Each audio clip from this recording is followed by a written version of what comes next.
Yo! What is up, my dudes? Hold up. This is the screen that I meant to go on. Yo! What is up, my dudes? I hope you are having an awesome, fantastic day, and that wherever you are in the world, you are happy, healthy, and hydrated. We are going to be playing some Paper Mario and the 1,000-Year Door today.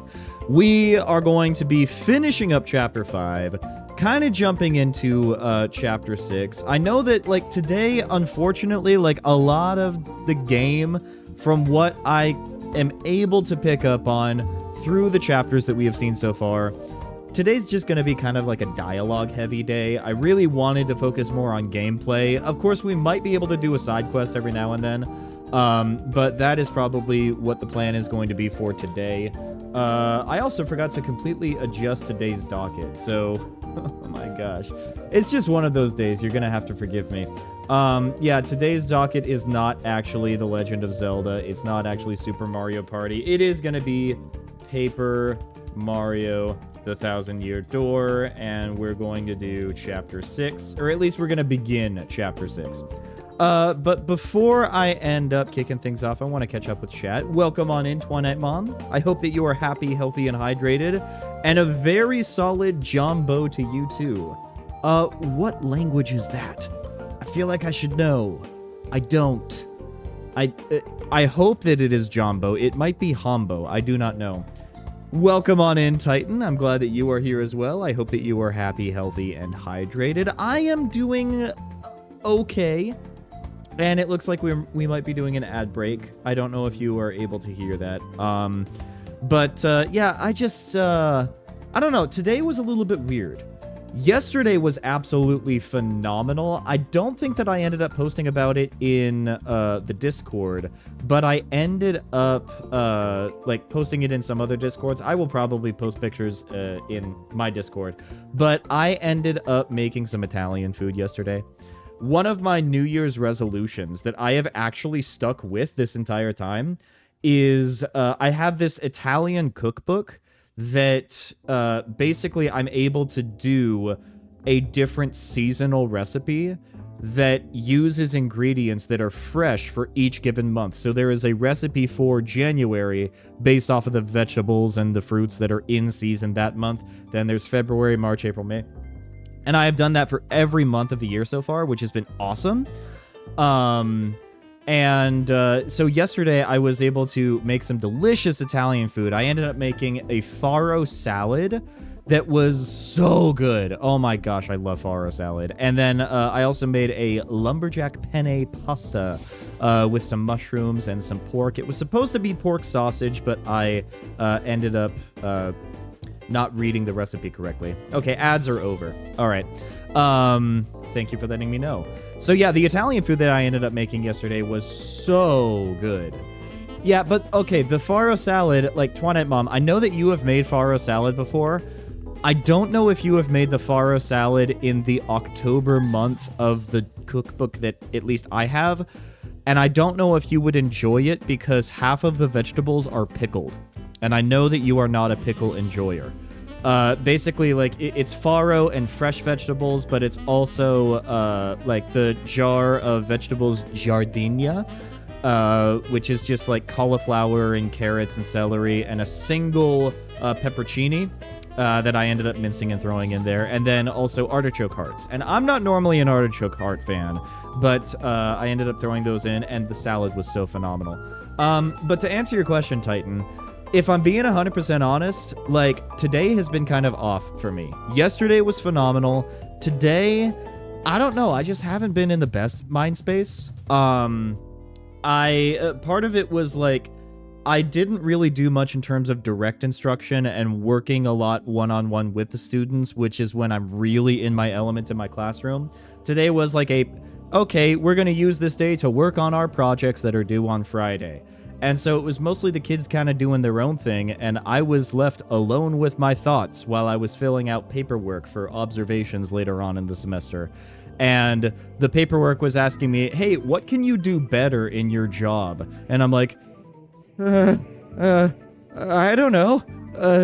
And then I spent like an hour panicking. It was awesome. Yeah, Peachy, welcome on in. I'm glad that you're happy, healthy, and hydrated. I know you can watch Wobble Dude Wednesday streams now. This is awesome. I am so glad that Polly decided to single-handedly change her schedule for me. I know that I am the main character. I really appreciate her too. Oh, I'm just kidding.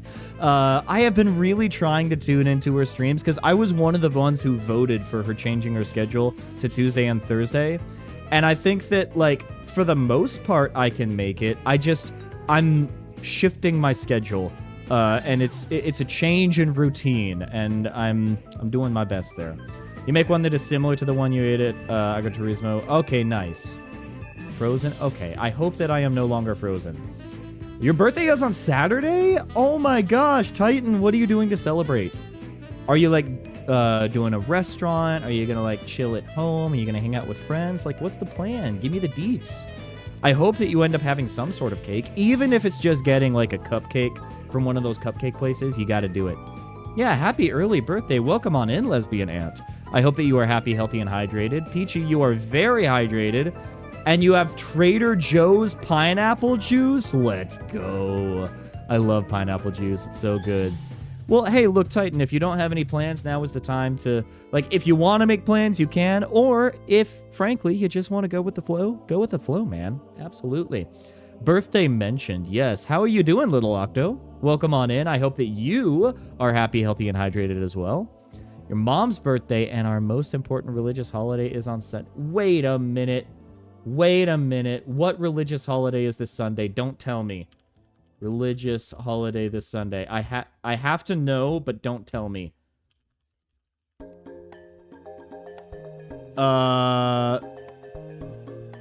Why are you giving me December 8th, 2024 AI overview? Guys, don't use the Google AI overview.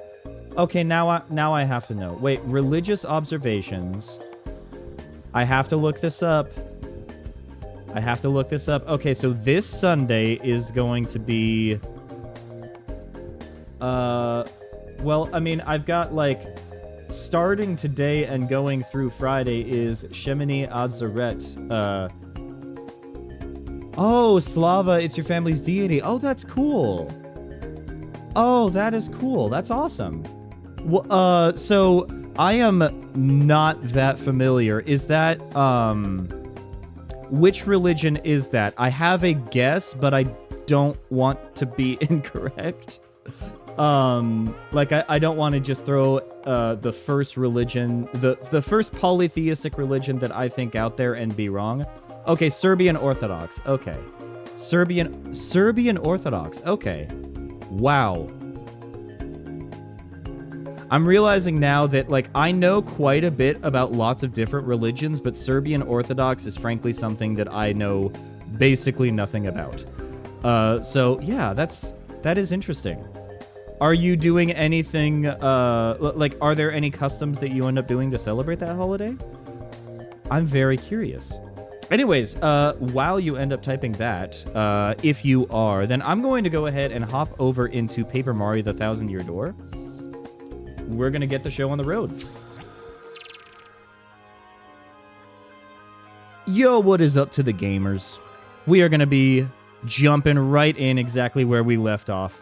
Still live with your parents, so you've been told that on Sunday we are meeting your grandparents for dinner. Oh, okay. All right. Well, I hope that at bare minimum it is a lovely dinner. It's very important. Okay, so... We just ended up beating Cortez. We need to find a way off of Keel Hall Key. That, I think, is probably our next course of action. And just like that, we're running into a cutscene. You eat chestnuts? Ooh, I love chestnuts. They're so good. Today, me and my family collected, boiled, and peeled 2.5 kilos of them. Wow. 2.5 kilos. For those who use freedom units like me, that is like about 6.5 pounds just of chestnuts. That is a very hefty amount of chestnuts. That is an appropriate amount of chestnuts. That is awesome. Oh my gosh, I am so happy for you. I hope that you enjoy every last morsel. Wow, that was like an earthquake in there. Are you all right? freedom units is no. I mean, there are basically two different units of measurement. There is the metric system, which makes sense, and then there's the units of measurement made by the people who put a man on the moon. And those are the two different units of measurement that we have in the world. Look, if I get to be an obnoxious American, I'm going to be an obnoxious American. And about 80% of the time, I'm not going to apologize for it. Yeah, you beat Cortez? Wow, you're really something. Hey, if you got time to be impressed by heroics, you've got time to think up a way out of here. Oh, that shaking caused this wall here to crack a little bit. I feel a breeze. If we could break down this wall, I think we could escape. I guess that's not much help. America did want to be different. But, okay, but here's the thing. Like, America grew up on the imperial system back when we were British colonies through absolutely no fault in our own. We just kind of stuck with it because it was convenient. During the Age of Enlightenment, while every other country was moving over to the metric system, which, by the way, ended up being a French invention, yes, the metric system makes a whole lot more sense, just up and down across the board, but Americans kind of got used to the system, and now we are so wrapped up in our ways as Americans that we can't really think outside of that. Like, in my mind, I know that this is going to be wild to people, but, like, in my mind, miles, when I'm driving a car, make more sense to me. Now, if I were walking or if I were taking public transit, then maybe kilometers would make more sense to me. But, like, when I'm driving on a highway and I am usually going between 60, 65 miles an hour, if there's, like, if that's the speed limit, then I know that for every minute of driving, that's going to be about 1 mile. And that makes sense to me. Now, that being said, Americans, we don't have good public transit. So, like, I don't know. The UK too, with their stones and pounds are completely useless. I'm sorry. Like, there's a reason why we declared independence against Great Britain, and stones and pounds are probably, like, one of the top 3 reasons. The whole taxation without representation in Parliament thing is important, but, like, who measures weight in stones and pounds? Like, I'm sorry. We do not live in the 1100s anymore, all right? We don't have to deal with Norman invaders, all right? Just use kilograms. Like, pounds, Americans are really stuck with their pounds and whatnot. I think that kilograms actually do make more sense. Oh, yeah. No, height in stones. Yeah, height in feet, and my European friends hate me for it. Public transit in America is nearly non-existent. It is existent in the major cities. And I will say this, the public transportation system in Washington, D.C. especially is chef's kiss. It is phenomenal. I love the public transportation system in our capital city. It's also pretty darn good in places like New York, and I would say Chicago has a pretty good one as well.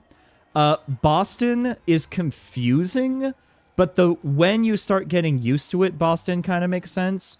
Los Angeles definitely could be better. I don't know about Seattle. I don't know if I've used public transportation in Seattle. I'm trying to think of other major U.S. cities. Denver? I've never used public transportation in Denver, though. I've only used cars. Yeah. We're so car-pilled in the United States, and it really bothers me.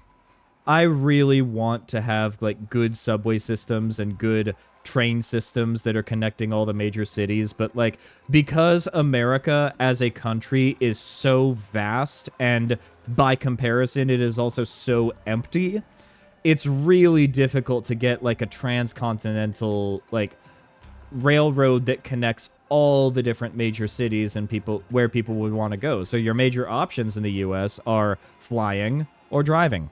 It's not great. As somebody who really enjoys trains, I don't know if you can tell by the title of this stream, I really enjoy trains. I wish we had a better train system. Public transit is my favorite political niche. Absolutely. Like, our communities could be so much more tightly knit together, and we could, like, genuinely have better connections, not just with our neighbors, but with, like, people from other cities if we had better public transportation in the United States. But, haha, cargo burr. That's just how we do things in the States. A breeze, how are we gonna bust that solid rock through? Well... Oh, Frankie, if we get out of here, how would you feel about living on this island? See, I really want to make my way to the wall, but, like, the Piantas are in the way. Oh, come on, Sugar Beet. Maybe we ought to think about it after we get out, huh? Can we... Okay, here we go. Oh. Maybe? Okay. No, that's not gonna work. Hold up. Can we jump? Jump? Okay, there we go. There we go. Bada bing, bada boom. You protested for better rights for the train drivers on Valentine's Day with your friend? That is so cool. That's one of the coolest things I have heard somebody do on Valentine's Day. Like, yeah, Valentine's Day, a lot of people means like a really nice date, or maybe it means like a really nice takeout order and maybe playing Stardew Valley alone. Like, I've been there. Like, we've all been there. It's all good. But, like, protesting for better rights for train drivers on Valentine's Day, probably one of the best ways that you could spend time on Valentine's Day. And I'm not kidding. It worked just like I said. Well, me first. Are you all gonna go? Come on, everybody. Let's get out of here. All the zombie toads. Come on, Piantas, let's go. This damn cave air is just not good for my skin. Let's go, Frankie. Yay! All of our friends are joining us.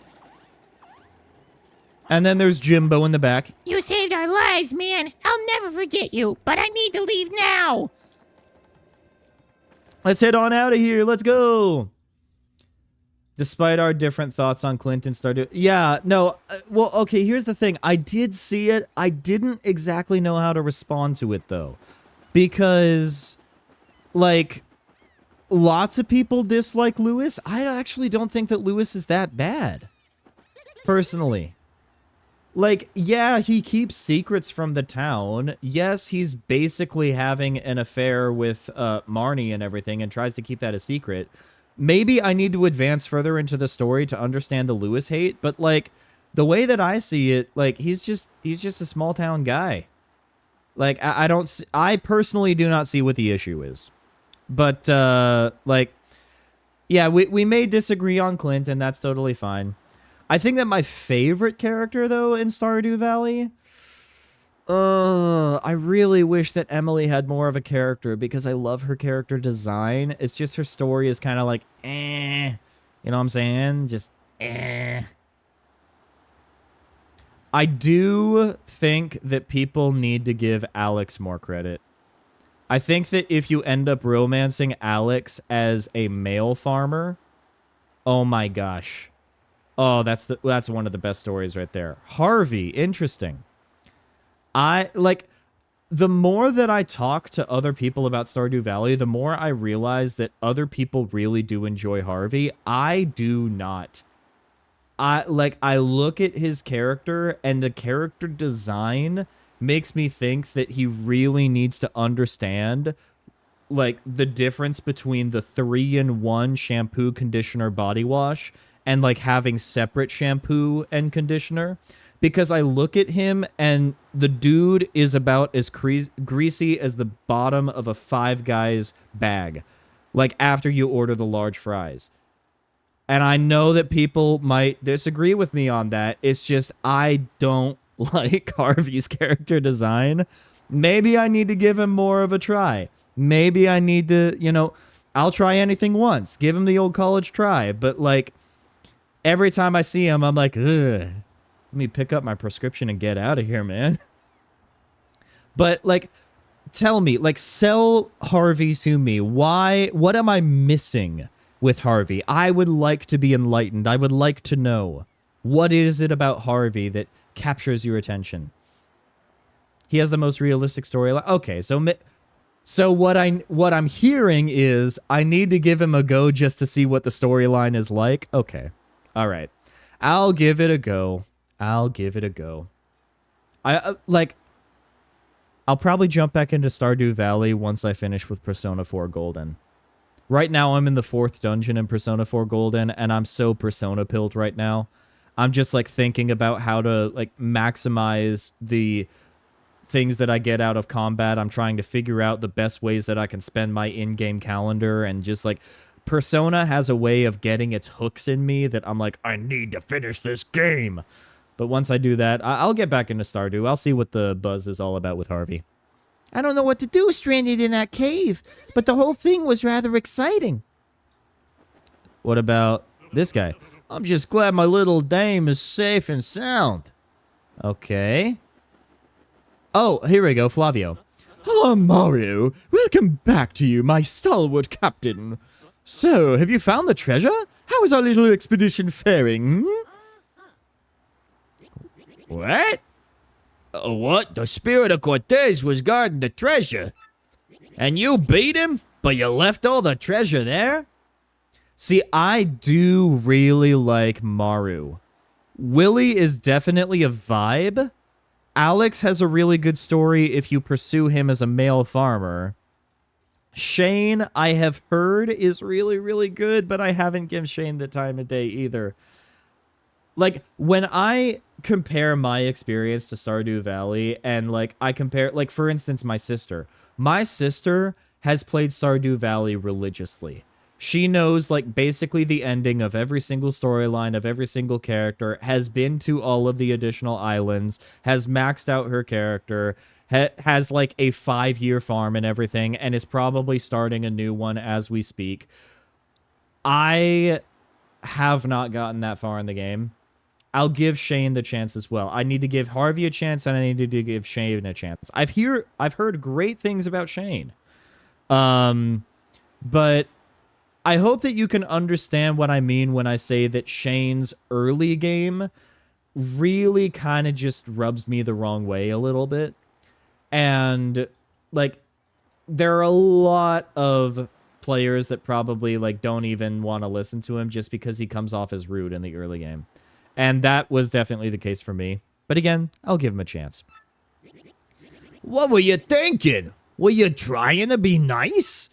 Oh, well, that's what I like about you, I guess. Oh boy, Green Toad. Could it be? Brother? No way. You, what are you doing here? I came looking for you, brother. All the way to this island, I came looking. But ghosts attacked us, and our boat just sank, and I found you now. Huh? Your boat sank too? So you're all stranded here as well? Yep, we're all stranded. We don't know what to do. What? Hold on. What was that? Everybody's flipping. Oh no! Why are they attacking us? What is that? Oh gosh. Oh, it's the X-Nauts. Pardon me, guys, but I mean... I don't know how to say that in a way that makes it sound natural, you know? So sorry to surprise you. No, wait. No need for that fake politeness anymore. Good job getting the crystal star. Oh yeah, seriously. Good job getting it for me. How rude. Oi now, ain't that a good old Four Eyes? Yeah, that is Four Eyes. What's he doing over there? Hey, Four Eyes, it's dangerous up there. Dude. He may be an X-Naut, but let's not bully him for his glasses, okay? What's with this lukewarm reception, huh? Dramatic entrance here. Oh, whatever. I'll spell it out for you idiots. You may have known me as Four Eyes, but I'm actually... the great Lord Crump. Oh, man, did I fool you. Oh man, if only we had realized sooner. Ah, shucks. I was the mastermind in the shadows, running this voyage. It hurts to be this good. Now, Mario, enough of this. I'm on a schedule here. Hand over the crystal star. Because you know what'll happen if you don't. How dare you, dude? That would cause personal injury. Starboard cannons! Port cannons! Fire! Fire! Fire! Four Eyes was a pirate all this time? Madness. Since Shane wasn't an original romanceable NPC, I don't really like him as a spouse, but when he breaks out of his shell, I really like him as a friend. Okay, I can see that. Yeah, see, my sister definitely comes from the camp of the I can fix him category, and I'm just like, no. Like, yes, you can improve in his life by building a relationship with him, but like, no, not I can fix him. We don't do that here. We don't do that. What are y'all standing around for? Cannons, people, we must flee. Look, we're sailors. We're not much good for anything without a ship to sail. Wait! I have it! I'm a genius! We have a ship at hand! And a fine one, I must say. Mario, take me to Cortez! Are we stealing the pirate ship? Yes, my brain remembered what you said. You said that Cortez had a ship. If the legend is true, then we should be unstoppable in that cursed ship. We're stealing a cursed pirate ship, guys! Let's go! Flavia, what are you talking about? There's no way that'll work. This is Cortez the pirate you're talking about here. Even if Mario did beat him, why would he lend you his ship, huh? He'll cream you. Cream you. Hey, I may be a coward and a cad, but I still lead you. I have a duty to protect you. We will be cannon fodder if we sit and wag our tongues. We must at least try, Cortez. If you're in the same situation as Shane, you are not ready for a relationship. Exactly. Exactly. You guys want to know one of the best pieces of relationship advice that I will ever give on the channel? You need to be secure and confident in who you are as a person before you even start thinking about dating somebody else. Because if you make your own insecurities somebody else's problem, they're not going to want to stick around for long. They are not going to find that attractive. But if you end up gaining the confidence to really be in tune with who you are as a person, know what you really like in your heart of hearts, and live according to the values that you know are going to make you successful, if you are secure in who you are as a person in all those respects, that is so attractive to other people. Oh my gosh. People will gravitate to you like a magnet because they see, oh my gosh, this guy, this girl, this person, they are great. They know exactly who they are. And knowing exactly who you are as a person, it's great. It's great. Then you can actually be the type of person in the relationship that other people are able to use as a foundation, you know? Obviously, you don't want to be used in the relationship. I'm not necessarily saying that. But the moment that you start saying, you know, I am confident in who I am, I do love myself for all of my strengths and all of my shortcomings, like, come on, sign me up. That is incredible. Love yourself first are words I live by. Absolutely. Because if you do not know how to love yourself, how can you expect to love another person? Very important to remember. I want to hear no complaints. Let's negotiate with this Cortez. Now, Mario, take me to this pirate scum this instant. Okay, let's head back to Cortez. Excuse me, Toads. Stop panicking. We're going to make our way to Cortez. And we're going to steal a pirate ship. I'm ready for it. I like this conversation because I say being gay is great because it makes me love myself. It is definitely a huge part of that. Yeah. Like, self-acceptance and self-love are so huge. And are going to make you that much happier in the long run and that much more successful in the long run. Like, obviously that is a big part of, like, queer identity and stuff, but it also works for straight identity as well, you know? The more that you love yourself and accept yourself for who you are and are able to be the best version of yourself, then you will be able to be the best type of person for somebody else in a relationship, you know?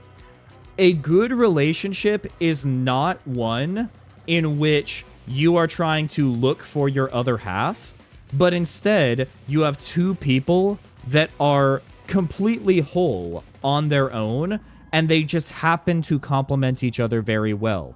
There's a reason why peanut butter and jelly sandwiches work so well. Peanut butter on its own tastes amazing. Jelly on its own tastes amazing. But combine the two, and all of a sudden, you're able to really appreciate the saltiness and the creaminess of the peanut butter, and you're able to appreciate the sweetness of the jam, or the jelly, because they just happen to complement each other so much. Peanut butter is great on its own, jelly is great on its own, but together they are super special. That is one of the key to relationships. You need to be great and love yourself on your own, and whoever your partner ends up being needs to be great and love themselves on their own. And then, if you end up bringing those two souls together, great things happen. I'm just saying. If any other guy in Stardew was romanceable instead of Shane, who would you want? The Wizard. Easy. There is a mod that allows you to romance the Wizard, which is very important. Oh, what is it, you again? Did you forget something? See, you know what I mean. You know what I mean, exactly. Cortez, I have to speak to you. Could you lend me your ship? What? What would possess me to lend you my ship? And who are you anyway? My name is Flavio. We are in big trouble and we could really use your ship. Exactly. Like, if anybody says anything besides the Wizard, like, I'm kind of curious. Because who else do you want that's romanceable? Do you really want to romance George? George is in a happy, committed relationship? I do love Evelyn, though. I do not want to romance Clint. Here's what I want to do with Clint. I want to sit the guy down, and I want to give him the type of relationship advice that we're offering on the channel, that you need to love yourself and be confident in who you are as a person before you start trying to romance other people. And frankly, if you start trying to, like, romance other people and they want to set clear boundaries with you, then you need to respect those boundaries. Bruh. Clint, oh my gosh. Don't get me started. We must protect our crew from bad pirates that are blasting us to bits. So we just need to borrow your ship for the teeniest little while. What are you talking about? I do not rent this ship for pleasure cruises. And even if I would lend it to you, the ship is magica, and it cannot move now. The key to powering the ship is the mystical skull gem. The mystical skull gem? You mean this? You have the skull gem. Yes, I do. So, all right, what do you say to this proposition then? Take the gem handed down through generations of my family and lend us your ship. I think that is a pretty fair deal. Do you not think, Cortez, old friend? Old friend? Your ancestors stole that gem from me, you strutting peacock. I'm going to start referring to people as strutting peacocks now. I love that. You must be very brave or very, very foolish to ask such a thing of me. One of my favorite things to say to people is, I admire your bravery, but not your wisdom. Yeah, Clint's story arc does kind of feel unfinished. I feel like... I mean, like, I haven't really bothered to know about the relationship arc with Clint. I'm being honest with you. But, like, I don't know. I just feel like every time I experience him as a character, it's just like... I'm getting ick vibes. And I really want to see him improve as a character. I really want him to understand what healthy relationships and what healthy boundaries look like. I just don't know. I should turn you into a piñata and throw a party on the beach. Wait just a moment. Do not make me have Mario trounce you again. While he fights you, I will throw this stone into the sea where you will never find it. How would that be? You rattle my bones, Senor Peacock. Bueno de igual. Fine, take it. I accept your bargain. Now be very careful with that gem. Ah, check and mate, Flavio. I did not make my fortune by failing in negotiation, no. You can talk your way through any deal, I say. Now, you take this. Oh boy. Between doing all the voices, I really need to take a sip of water. Wait, did he just eat the gem? With what digestive system? Oh, now my precious black skull will sail the seas again. I was getting quite annoyed by the sound of cannons outside anyway. Now I can really stretch my bones and wreak havoc on the seas like in the old days. So, Mario, feel free to thank me any time for saving us all. But for now, we sail. Okay. Nice. Can I steal just one coin? I just want to steal one coin. I know it's cursed pirate treasure, but can I just get one coin? Wait a minute. Wait a minute. By the way, there is going to be an ad break in about 5 minutes, chat. Okay, I thought there was going to be a star piece behind the treasure chest. Turns out there was not. What I probably need to do, I can probably set this up with Stream Elements, like a chat notification, just letting you know when ads are going to be. Hey, we're coming too. Let's take him. Oh, sorry. Wrong voice. Let's take him. Come on, all for one, guys. Oi, I ain't letting Flavio Fancy Pants hog the glory. Come on, Captain Stash. Cortez joined the team.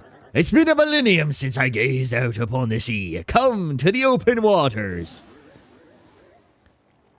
Is the sail made out of the spirits of dead pirates? It's so cool. Call Jerry Bruckheimer right now. I got ammo to spare. How's that for boom bassa boom? Willie would be really cool as a romantic partner. Absolutely. Just like having an old grizzled man who lives by the sea and catches fish for a living. Oh my gosh, think of the poetry that the guy would write. And not just the poetry that What's-His-Face ends up writing. What's the guy that has way too much conditioner? What's his name? Like, I look at him and I can tell that immediately that he's an English major. In Stardew, what's the name of the character? He's got very long hair. Hello? Hello? Oh, Elliot. Elliot, my hated. I kind of like Elliot. He's a little bit pretentious, but kind of in a charming way. Like, he's very full of himself, but I don't know. I kind of admire that about him. He knows what's good. That's my opinion, though. I am noticing throughout all these conversations, Titan, that we have very different opinions about the characters in Stardew Valley. And I think that's funny.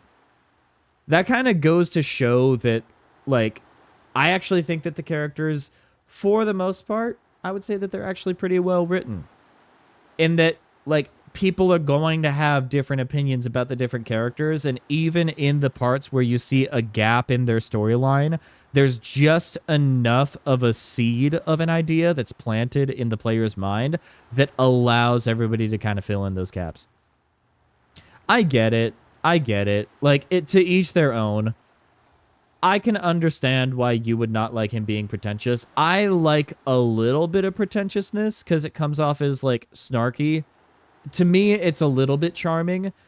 If it gets to the point where you think that you are, like, the best person on Earth, or that you are the absolute bee's knees, and that everybody else doesn't matter, that's what I have an issue with. I think that you can be a little bit full of yourself as long as you still recognize that other people can add their own value and worth into the dynamic, you know? You fire cannons here without my permission? You have nerve, mortal. Oh, no way. Oh, we crashed through the island?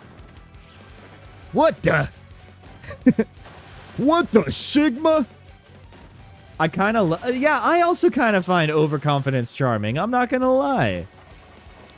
Like, sometimes you need to tone it down. Sometimes you need to like, okay, let's chill a little bit, you know? But a little bit of overconfidence, it comes off as like self-love to me, unapologetic self-love. And as long as you not just love yourself, but you also, you know, share that love with others in your life, that's what I think matters. Oh my gosh, this is just like Assassin's Creed Black Flag. You had a guy friend mansplain how many days are in a month, and that's just like mansplaining how many days are in a month. Chat, can I actually ask you a question? I don't think that I mansplained today. I tried not to like belittle my students, but sometimes they say things that just they tickle me silly. They tickle me pink. Okay, I had a student that was confused because she asked where New England was. And I said, oh, New England is like one of the regions in the United States. We talked about this earlier in the unit. And she was like, wait, so Rhode Island is in New England? And I said, yeah, Rhode Island is one of the New England states. And she said, I thought Rhode Island was in America. And I'm like, oh my gosh. Oh my gosh, yes, New England is in America. I just said the region of New England is one of the regions in America. Yes, Rhode Island is in the region. The region is in, yeah, it was, it made me kind of drop my jaw a little bit, saying, oh my gosh, maybe I need to help these kids a little bit more. And there was another moment later on in class. One thing that I like to do as a teacher when I'm able to incorporate it in lessons. Oh, never mind. We're getting ads. Okay. Don't worry. We will come back and I will tell you about the other part of the story. But now, if you are not getting ads, if you are subbed to the channel, first of all, I really appreciate it. Thank you so much. And now's a great time to stretch. Now's a great time to also get some water. I am also going to drink some water because I have been yapping a lot. Oh, your boy likes some water. You know, there is a pizza fundraiser that is later tonight. Part of me really wants to do the pizza fundraiser, but part of me is thinking that I have already been spending quite a bit of money lately, and I really need to save money. And I also have so many leftovers in the fridge from the dinner that I ended up making yesterday, so I don't think that I'm going to do dinner. Yeah. Anyways, it looks like the ad is over. Welcome back, everybody. You think that's fair? Over-explaining isn't mansplaining, it's just doing your job. Yeah. But there was also another instance. So the way that I teach, I like teaching sometimes with like doing different simulations and whatnot. And sometimes when I end up getting into character as a teacher, I will put on a hat saying, oh yeah, no, I'm no longer Mr. Wobble Dude. I am now this character. Let's go ahead and do this, you know? I have a crown. I have a cowboy hat. I have a top hat. I have like a tri-corner hat from colonial America. And I had a student that like saw the crown that was hanging in the back of my classroom. And she said, wait, you have a king hat? And I was like, girl, do you mean a crown? I was a little bit sassy with her, and I feel bad for sassing a little bit too much. Sometimes I come off as a little bit too sassy, but like, king hat. Girl, that's just a crown. As someone who was in education, technically, you were a janitor, but you work close in classrooms, students do say the dumbest things. All right? I never want to be like the teacher from that one video where it's like, my students are all morons. I don't want to be that guy, but sometimes my students are all kind of morons. Sometimes they just say the darndest things where I'm like, how did you manage to put on shoes in the morning? Like, I'm proud of you, and I'm glad that you're here. I'm glad that we're having this moment so that you can learn. But, dear God, sometimes they're just silly. Yeah, exactly. No offense to students, by the way. Lesbian aunt, I am going to go ahead and deny this real quick. Just as a reminder, we are a family-friendly channel.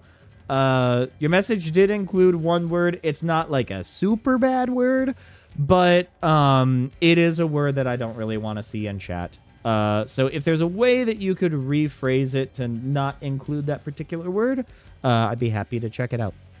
I'm gonna sink this ratty old ghost ship to the bottom of the ocean. Hear my voice, spirits. Take their ship and show them the meaning of fear. Dude, Cortez is so cool. Oh my gosh. Arya, my captain, it is now your turn again. Get over there and duel that cad. I guess without the word, but I respect your decision. No, I appreciate it. Thank you. Yeah.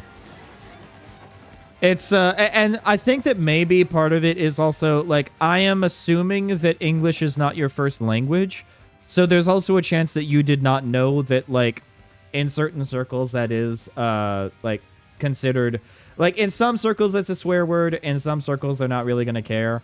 In this community, I am going to care about it, but, you know, just for future reference. Yeah. I'm gonna turn you guys into wee seeds. Wait, that's not right. I'll turn you into seaweed. Enjoy. Okay, you cannot flee this fight.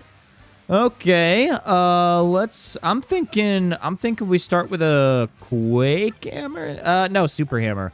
That's even funnier. Oh, not gonna work because they're literally a wall. Okay. Let's bomb them. Like again. Oh, no, okay, no worries. Oh, I get it. I get it. You're good. You're all good. Wait, did the bad guys disappear now? Okay, well, that's cool. Let's go ahead. Should we do a Quake Hammer? Damages all enemies. Let's just do a normal hammer. Exactly, and I appreciate you recognizing that and acknowledging that. You don't go for the women as a gay boy, but I hope that there's an update where you can marry Robin. You know, Robin is for the girlies. All right? Even if you were to date Robin as a man, I'm pretty sure Robin is for the girlies. Like, Concerned Ape knew exactly what he was doing.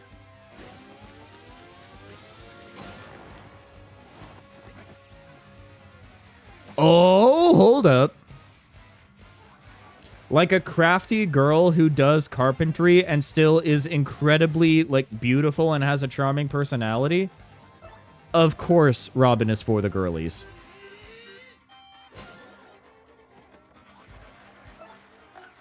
Bomb. Go away. Oh my gosh, wait, like, he literally just sends out minion after minion after minion trying to protect him? Robin also has the vibes I aspire to have. I 100% get that and respect it.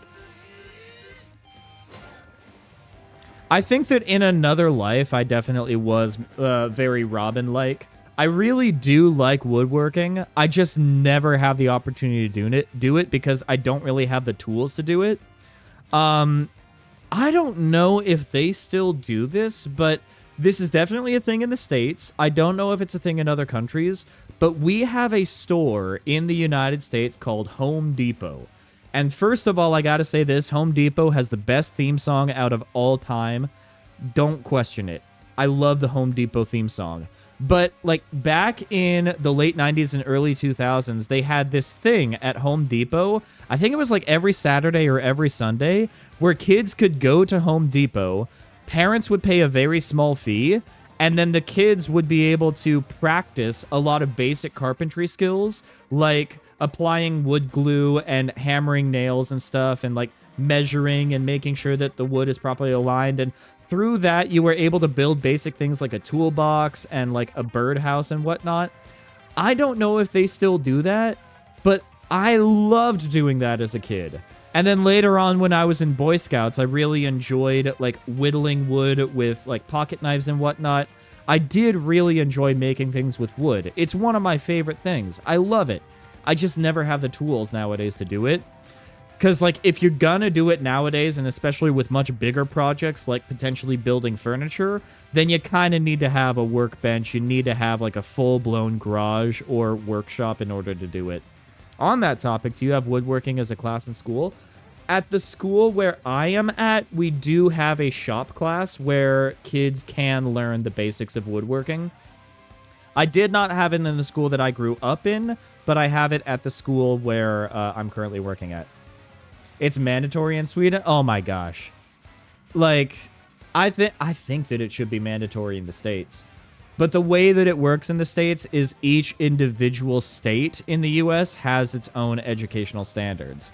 There are national guidelines for things like reading, writing, and some types of math, but everything else is handled by individual states, and it is a mess. STV community is fascinating for being like the only fandom where people are respectful about differing opinions. Exactly. I mean, there are definitely other fandoms out there that will respect differences of opinion, but I feel like Stardew Valley is like exceptionally good at it. I feel like Cozy Games, really good at it. Although I do have very strong opinions about Animal Crossing villagers, anybody who is here and also a member of Polywog Nintendo's community knows that I do not like the rat villagers, and I will not apologize for that. Some schools have that boys do woodworking and girls do sewing, but 99% have everyone does both. I think that they should do both. Because I don't think that, like, the gender that you were assigned at birth should have an influence on, like, the different crafts that you end up doing. Frankly, girls really should learn how to do woodworking. Boys should learn how to do sewing. Are there any classes like understanding the basics of like a car engine or whatnot? I know that like in Sweden they have much better public transportation, but there's still like obviously cars. Lots of people probably own cars just to get around Sweden. Like are there like the basics of mechanics or engineering? You sucked at woodworking though, sneak the system by doing only doing sewing. You know what? Yeah, to each their own. To each their own, and I still respect that. You're not gonna get off that easily, losers. Let's see how you like this. X-Nuts! Oh boy, what's he doing now? Excuse me? Pardon?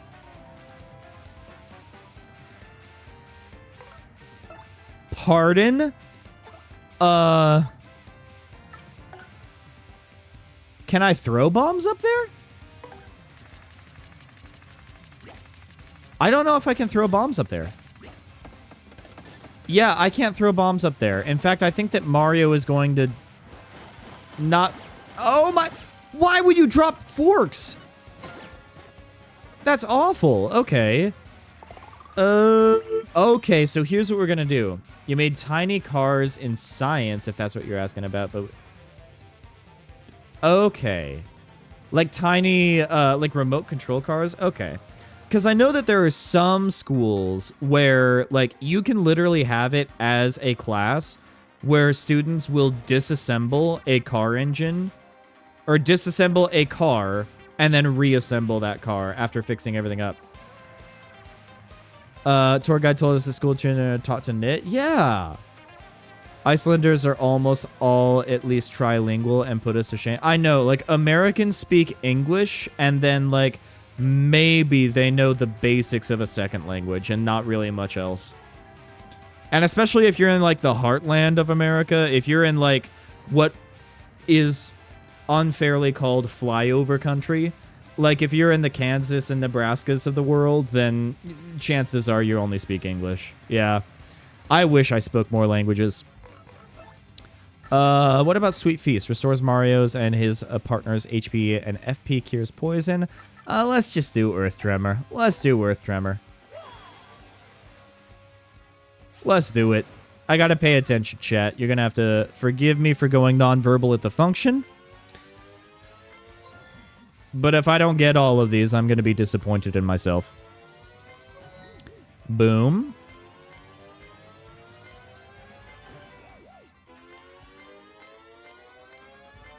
Okay. Oh, I'm so good at video games. Okay.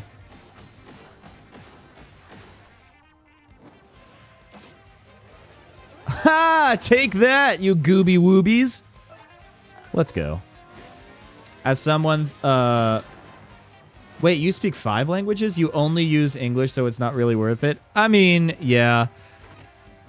English is kind of one of those... Oh my gosh, how many of these guys are there? Ridiculous. Yeah, I knew that Mario was gonna... Oh, okay. We bombed the second group of guys. That's... Oh, he's going off... You can do that? You can go off stage and heal all that? What? Man, this is no good. I thought I was almost ace for a second there.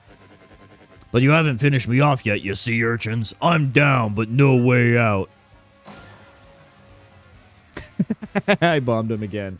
Yeah, like, English is kind of one of those languages where, like, I understand for cultural and for historical reasons, if you know English, then you can basically go anywhere in Europe and people are going to understand you.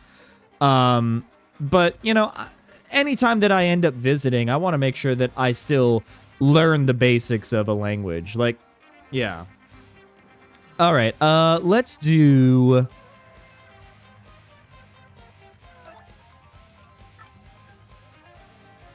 Spin jumping on enemies. Let me actually try this. Oh, that was terrible. That was terrible. I don't know what exactly happened there. Can we do... Let's do a bomb.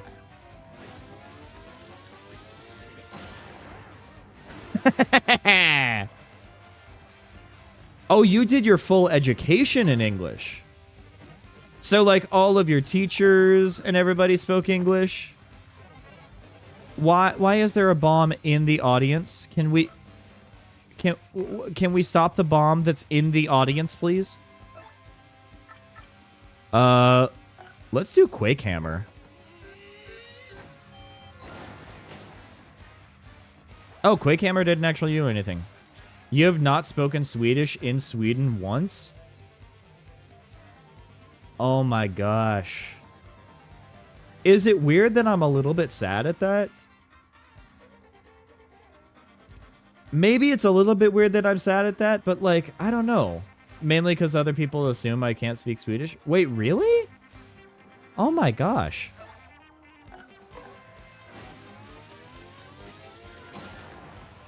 But you, obviously you can, you are fluent in Swedish. That's just so interesting. We got bingo time. Let's go. Healing up all the way, all of our flower points back. Don't mind if I yes. Excellent. Oh my gosh, what are you doing, man? Somebody's having a ball. Hi-yo. Well, hey, howdy, hey. I was reading your message, but I don't want to say hi-yo-wobble to myself. Anyways, welcome on in, Ed. I hope that wherever you are in the world, you are happy, healthy, and hydrated. Have a lot of headcanons that don't make sense outside of that's just the vibes I get. Hey, vibes are understandable, though. Can we do Super Hammer? Okay, all those guys are done. Nice. When you speak Swedish, they insist it's not good enough and they keep speaking English with me. What? That almost comes off as bullying. Like, I think that your neighbors and your classmates might be, like, bullying you. Oh, that's not okay. Yeah, I'm sorry. But hey, like, at least if you're able to still clearly communicate in English and everybody understands, and if it's not that big of a deal to you, it is what it is.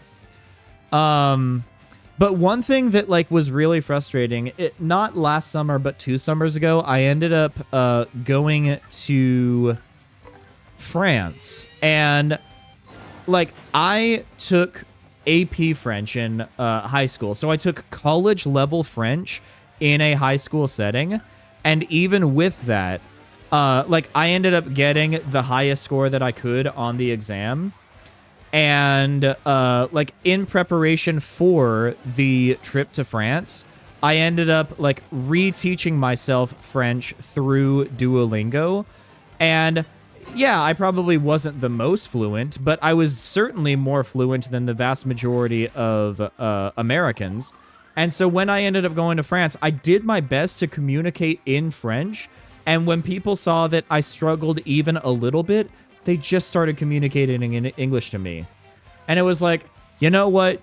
You are butchering my language, and I know how to speak your language better than you know how to speak mine, so let's just do it in English. And I didn't like how, like, that made me feel.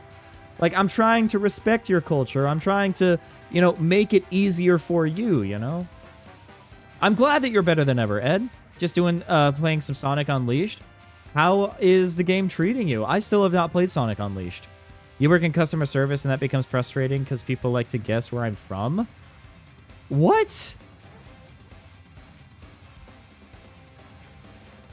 Okay. I think that it should be a law. Should I say this? Should I say this? As long as you guys know that I'm not 100% serious and I'm not actually advocating for you to use violence, like, we're okay, right?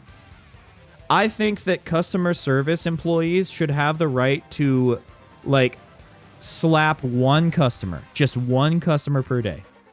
Just one. The moment they slap a second one, that's not okay. But if you can slap one customer per day.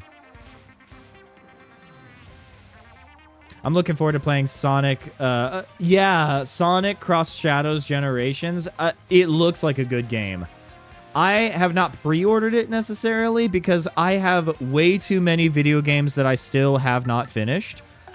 Case in point, Paper Mario and the Thousand Year Door. Like, we're still playing this game after all this time. But, like, I don't even know if I'm going to be getting Mario and Luigi Brothership when it first comes out because there's so many games that I still have in my backlog. But it does look like a really good game. The graphics of Sonic Unleashed on Xbox are amazing. Really? On the Xbox 360? Amazing graphics? Well, I'm happy for you, man. Customer service purged. Exactly, that's what I'm thinking. Just allow customer service employees just one day where they can go ape mode, where they can just go to town, or allow them to slap one customer per day. I think that if we allowed that, then not only would there be much better respect for customer service workers and people would be much kinder to people who work in customer service, but customer service employees would be able to, like, you know, have a little fun with their job, you know? Even your Swedish teacher thought Swedish was your second language? Man. Would you say, like, to somebody who like, is not familiar with Swedish, would you say that it might be a difficult language to learn? Because I will say this, I do genuinely think that English is a very difficult language to learn. Because you've got some words that are from the Romance languages, you've got some words that are from the Germanic languages, and it's just a complete mess. Our verb tense conjugation, like, does not make sense compared with lots of other languages and whatnot. I feel like English, frankly, is just kind of a garbage language. The way that spelling works is an absolute nightmare in English. Yo, Lamb Lover, thank you so much for the follow and welcome on in. I hope that wherever you are in the world, you are happy, healthy, and hydrated. One day where customer service workers are allowed to match energy. Yeah. Why are you killing members of my audience, man? That's so rude. You think it's because of previously mentioned word, like, oh, because socializing and tone. Okay.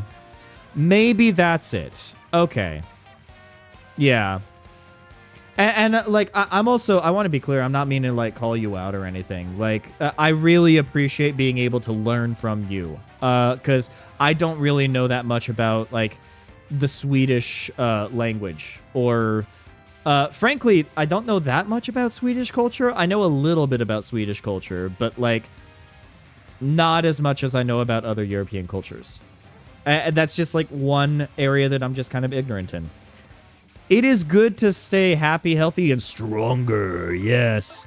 I'm thinking we do a sweet treat. No, hydrated is also very important. We love it when you guys stay hydrated. We love hydration reminders.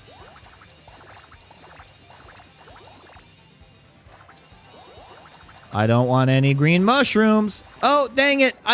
Why do I say these things? Okay, we heal up. Ain't too bad. I love yapping as well. One of the best comments, it was kind of like a mean comment that was left on one of my YouTube shorts, but I left it anyways because it was so fair and valid. The comment was, brother got a PhD in yapology. And I don't know if I have ever felt more seen in a YouTube comment than in that right there. It was so funny. Swedish is a very easy language because you don't have grammar. Wait, what? Grammar? I hardly know her. That is hilarious. Okay, we're getting some audience members back. That's nice. How many minions do you have? How many bodies are you going to throw at the problem until it goes away? What are you? A Soviet leader? My gosh. Okay, let's go ahead and do an earthquake, an earth tremor. Like, I joke, but that's literally how Russia was able to push back Napoleon, and it's also how Stalin was able to push back Hitler. I mean, it was that and, like, the scorched earth tactics, but, like, seriously, all jokes aside, the USSR faced great tragedies and a lot of losses as a result of World War II. Boom! Okay. All right. Finishing off the fight with some World War II facts. All right. It's as easy or easier than English. Well, I sure hope it's easier than English because I don't think English is easy. Have you played this remake called Mario vs. Donkey Kong? I have not. I really, really, really wanted to play Mario vs. Donkey Kong because you know that I love Donkey Kong. Donkey Kong is my boy. Donkey Kong and I are kindred spirits. We are long-lost brothers. But I am not spending $50 for a game that I am going to beat in 2.5 hours. I don't know what Nintendo was thinking when pricing that game. I would have been willing to spend maybe even $40. If they made it a cheap $35 or $40 eShop title, I would have jumped on that. But they didn't. And so I got to keep my money in my wallet instead of personally handing it to Shigeru Miyamoto. You have a friend in the Netherlands and she learned Swedish in a few months? A few months to learn an entire language? Your friends are built different. Maybe it's just that Europeans are built different. I think that when you have that many language groups that are all concentrated in that compact of a geographical location, you're just going to have people that speak like so many different languages. And meanwhile, you have America that is like just as big as the continent of Europe, but as a single country. And so we're like, English go burr. Yeah, I do think that English is one of the hardest languages to learn. At least for me personally. Donkey Kong getting a new game coming next year. You say new game. It's an old game. It is a game that originally released on the Wii, was remastered for the 3DS, and now it is being up-resed and ported to the Switch. I'm getting it, I'm excited, and we are going to be playing it on the channel, don't get me wrong. But I want a new Donkey Kong game. A genuinely new Donkey Kong game. Let's get Retro Studios on board. I know that they've been busy with Metroid Prime 4. I really appreciate Metroid Prime Remastered, but please, Donkey Kong fans are starving right now. Pikmin fans got Pikmin 4 before we got a new Donkey Kong game. And I'm happy for Pikmin fans. I am Pikmin fans, but I want new Donkey Kong. I want fresh Donkey Kong. Man, this is getting old. How could I lose again? I hate losing. Now I gotta think of another excuse for Grotus. And with that, I'm gone.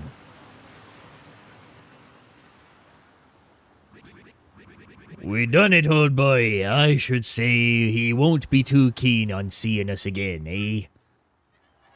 Woohoo! I think we're gonna make it back to... Oh! Hold up. We are going to make it back to... what's it called? What's that? Rogueport. We're gonna make it back to Rogueport. GTA 6 was announced before a new Donkey Kong game. Yeah. And honestly, we're probably going to get GTA 6 before we get a brand new Donkey Kong game, and that does kind of make me sad. I'm happy for GTA fans, but it's new and it's old. It might have different graphics.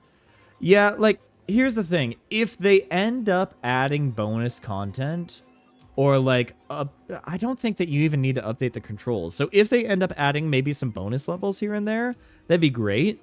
I do know that they added some bonus levels in the 3DS version of the game.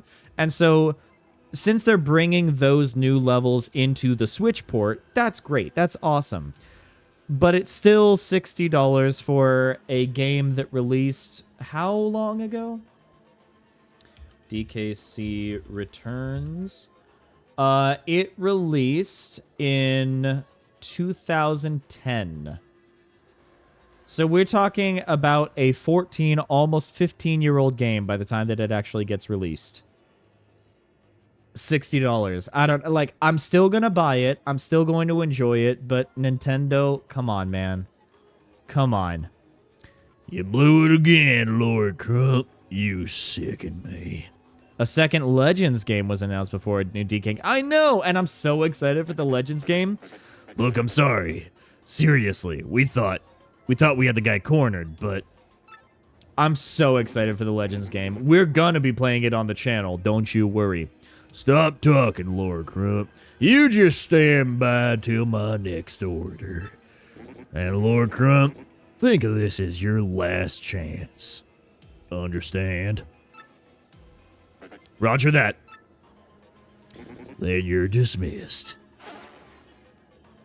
Hey, you there. What does Grotus even do? He's just standing there. What is it, sir? Tell the three shadows to attack Mario again, and tell him not to fail this time. You got it, sir. I think it's genuinely my favorite Pokemon game as well. Like, the gameplay is so much better than what we get out of most of the mainline games, and the combat is so much more interesting. Between the strong style and the agile style, like, that is one of the only games where I wanted to make sure that I completed the Pokédex through and through. Yeah, no, I agree, Evered Nature. Like, one of the YouTube channels that I've been following lately that's actually been kind of insightful is Nintendo Forecast. Nintendo Forecast, basically, it's like this guy, and his special interest is like Nintendo's business decisions and how Nintendo operates as a business. And he actually did a deep dive into when the Switch 2 is going to be released. And he talked about how one of the biggest factors is actually like the interest rates of the Japanese yen. And like this is what this guy does for a living. He just analyzes Nintendo business, and it's awesome. And he was saying that like one of Nintendo's main strategies right now is like releasing a lot of the smaller titles that are still filling out like the Switch in its later years. And that includes releasing things like HD versions of games like Luigi's Mansion 2 HD. You get Donkey Kong HD. I disagree with them charging $60 for it, but I understand it as a business decision because when you end up having these ports, they're really easy to throw onto the console, at least relatively easy. And that gives your developers more time to focus on the games that are going to be releasing alongside the next console and in the first couple of years of that next console's life to make sure that that console is successful in the competition that is the video game market. So, like, I understand why Nintendo is releasing more HDs. I would prefer that they give us something new. But by the same token, I would rather that they give us the HD ports of the games now so that the games that are released for the next console are that much better. I'm hoping that I'm making sense. I know Pokemon fans are eating really good right now. I have 1 crystal star in my hands, and Mario has 5. I must take some measures. What do you mean by taking measures? Tech called me in here again. I wonder what it is this time. Oh boy, time to teach a robot to love. Tech, was that noise you? What's wrong? I must request that you do something a bit more dangerous this time. Dangerous? I would like you to sneak into Sir Grotus's room and look for a data disk. A data disk? Why would you need that? Also, I'm getting nervous. Although I can view all data on the network, I am unable to access the data of the computers that are not linked to the network. Sir Grotus has information that even I am unable to view. I know, like, when I started experimenting with different voices for Grotus, I kind of fell on, like, Wish.com's version of Arthur Morgan from Red Dead Redemption 2, and I just kind of stuck with it because I think that it weirdly fits, you know? I'm okay with this information. But I must know it. I must know that information. Another ad break in about 4.5 minutes, by the way. But how will I get in there? Will I be disguised again? Not this time. No one other than Sir Grotus can enter his room. When Sir Grotus is elsewhere, there is a guard outside the room that permits no entry. Oh, yeah, the Legends EA game. Like, I'm not going to pre-order it because we have not even seen gameplay footage of what that game looks like. And, like, Pokemon Legends Arceus was very good game. Performance issues were a bit rough, though. And I want to at least see the reviews before I end up making any rash decisions. But there is a way. You will be fine if you act according to my instructions. I must tell you, I do not want to make you do such a dangerous thing. But now I have no one to ask but you. I don't mind, Tech, really. Ask me anything. Princess Peach is too sweet, guys. Where Gen 10 is set? So I feel bad for saying this. Because I'm gonna give you information that I'm pretty sure is from the Pokemon League, and I don't really want to, like, widely publicize or promote the Pokemon League, because, like, I'm not morally opposed to leaks in general, but I am morally opposed to when somebody hacks into a company and then leaks everything, including personal and private information of the employees. I don't think that's okay, and we should not promote it. That being said, I'm pretty sure that the leak said that the region is going to be set in a place that is similar to Greece. And if that is the case, oh, I am so excited. Oh my gosh. You mean to tell me that we're going to go to a region that is a peninsula, a bunch of islands, and mostly water? It's Gen 3 all over again, baby. Oh, I really want it to be true. A man can dream, can't he? What do you think, though? Where do you think Gen 10 is going to be set? First, leave the room and take the elevator up as you did earlier. You think Greece, too? Okay, yeah. No, I'm really hoping that's the case. Greece is so beautiful, and the amount of Pokemon that you could have potentially relating all the way back to, like, Greek mythology, let alone... I mean, we already have an olive Pokemon, so I don't know if we could necessarily do that. But, like, there's so many possibilities for the Pokemon design. Could you imagine a Pokemon design that is shaped like the Parthenon in Athens? That'd be amazing. You will first go in the opposite direction of Sir Grotus's room, exit the elevator, and enter the room with the green lamp lit above it. The green lamp lit above it. I think that's gonna be here. Maybe. Perhaps. There we go. Haha, first try. What do we got here? Ooh, science? Now I will have you concoct a potion that will make you transparent. Hello? You mean a potion that makes me invisible? What if because Greece is a lot of islands, Archie returns? That... Don't do that. Don't give me hope. Don't give me hope. Oh my gosh. I unironically think that Team Magma and Team Aqua are like some of the best teams in Pokemon. They're so camp, and I love them. They're so stupid. But like, peak character design in the 3DS remakes of those games, and like, they're just so silly. They're silly little guys. You will enter Sir Grotus's room by becoming completely invisible. Wow, okay, how do I make it? You must first set all of the potions on the desk in the concoctinator. It is that machine in the back, but even I do not know which potion to set where.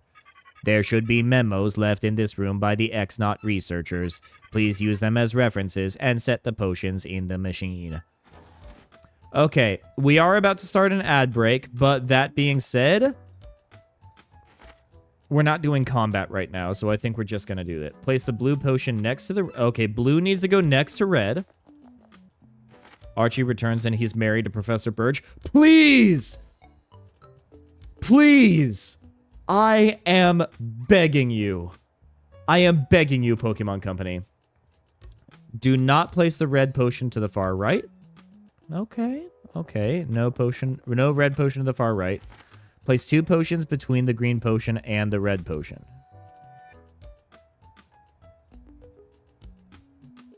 Okay. Red needs to go next to blue. Red cannot go on the far right. Red cannot go on the far right. So red... I think red has to go either here or here. Place the yellow potion between the blue potion and the green potion. Yellow between blue and green. Here, let me... I think that green goes there.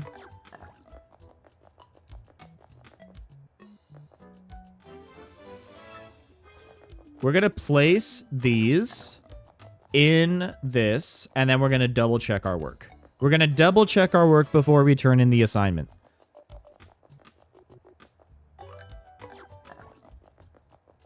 Bada bing, bada boom.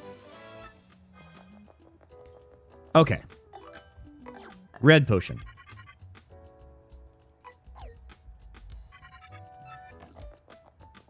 Okay, hold up. Let's go ahead and read this. I came across Archie X Birch a few years ago, and it became my favorite ship ever. I'm here for it. I'm here for it.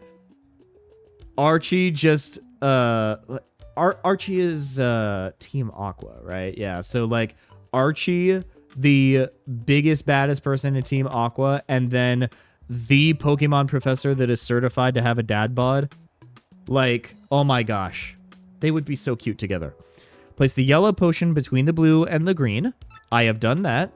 Okay. Do not place the red potion to the far right. We did that. It's actually to the far left. Place the blue potion next to the red potion. We did that. And place the two potions between the green potion and the red potion. All right. This has got to be it. Very well, then please cue the button on the control panel located on the left side of the room. Oh boy, it's time to do science! Let's go!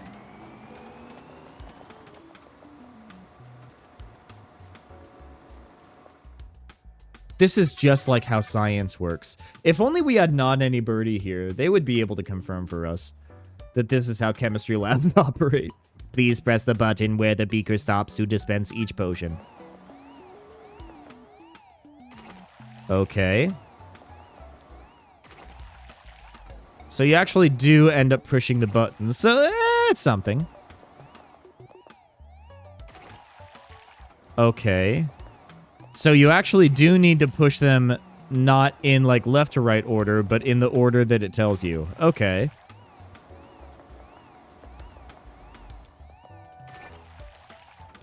And lastly... Okay. I will heat the mixed potion in the beaker for 30 seconds. Press the button exactly 30 seconds after the heating starts to stop the machine. Please press the button to begin the heating process. Do I need to actually set a Gene-Dang timer? Timer 30 seconds. I'm just gonna... Okay, let's pause. Reset. Okay.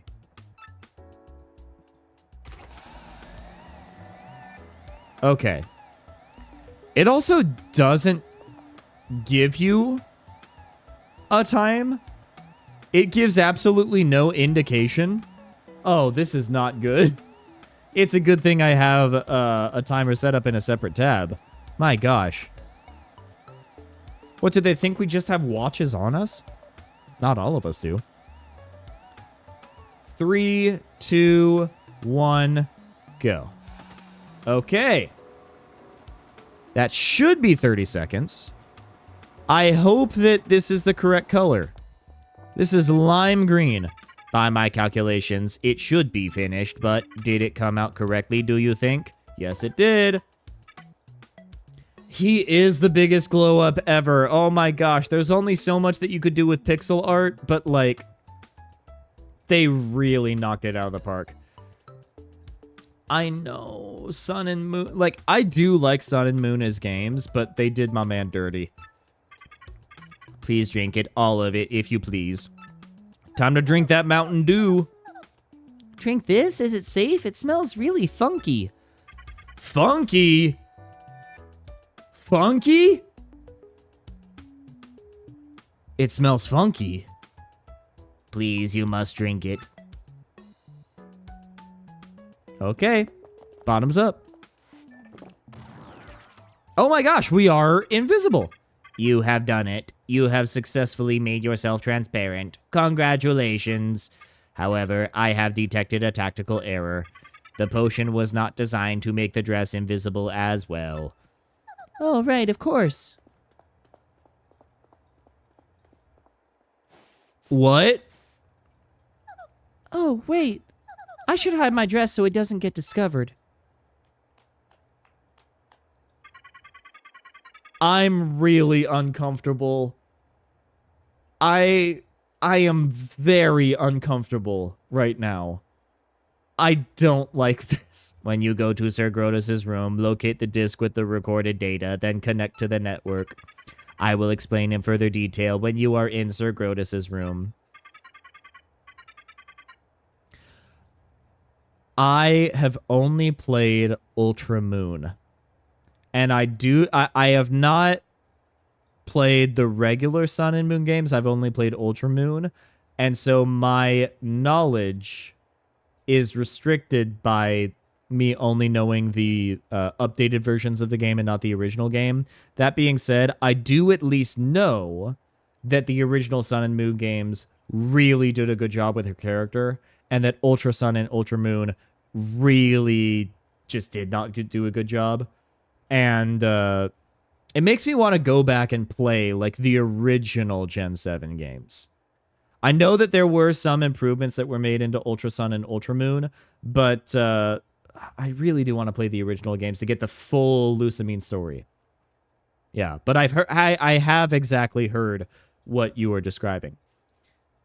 I will teach you how to make yourself normal again. Gee, this is kind of a complicated plan, huh? I suppose. Now please go to Sir Grotus's room. I do not like the fact that Peach is not wearing her dress. Okay, that was creepy. Why did the doors open even though there's no one here? A malfunction? Or am I just totally losing it here? He's losing it. We are avoiding all of the guys. Whoa, okay. We're avoiding all of the guys. Okay, we should be able to now access Grotus's room. Okay, at least we can see our shadow. Wait, hello? Who are you?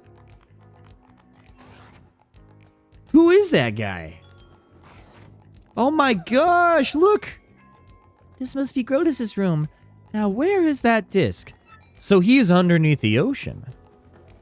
Oh, look at the carpet and the way that the carpet moves. That's actually kind of cool.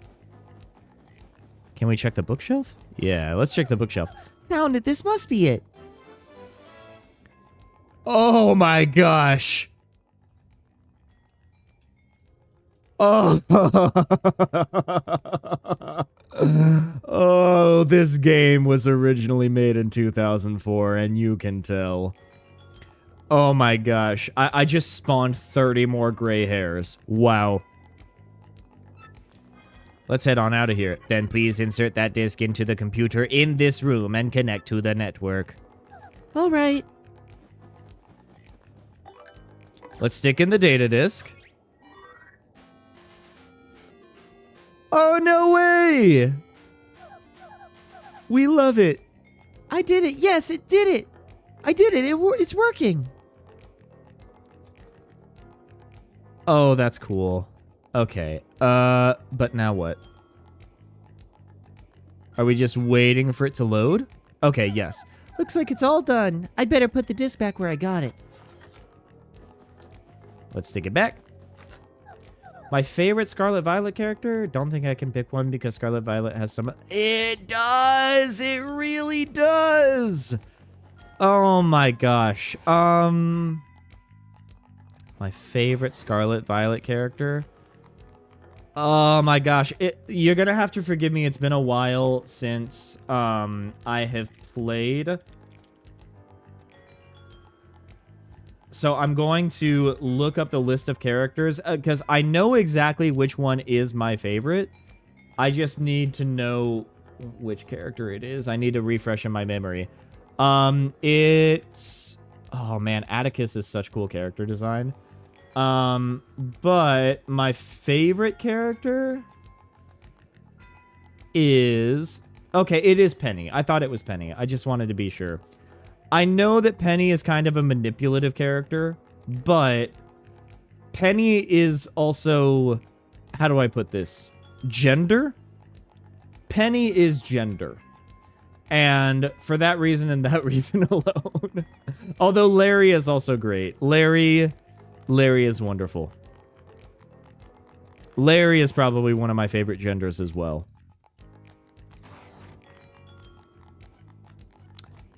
All right, let's make our way back to the far room, and hopefully we are able to turn visible again, because it's going to be really awkward if we run into Mario and he literally doesn't see us. Or worse yet, just sees like a floating dress.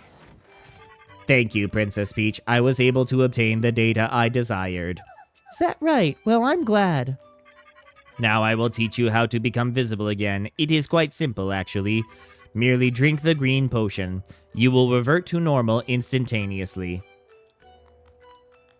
The green potion? Okay, where's my... Oh, drink the green potion. Okay. Just hang on 1 minute. Yes, please put clothes on.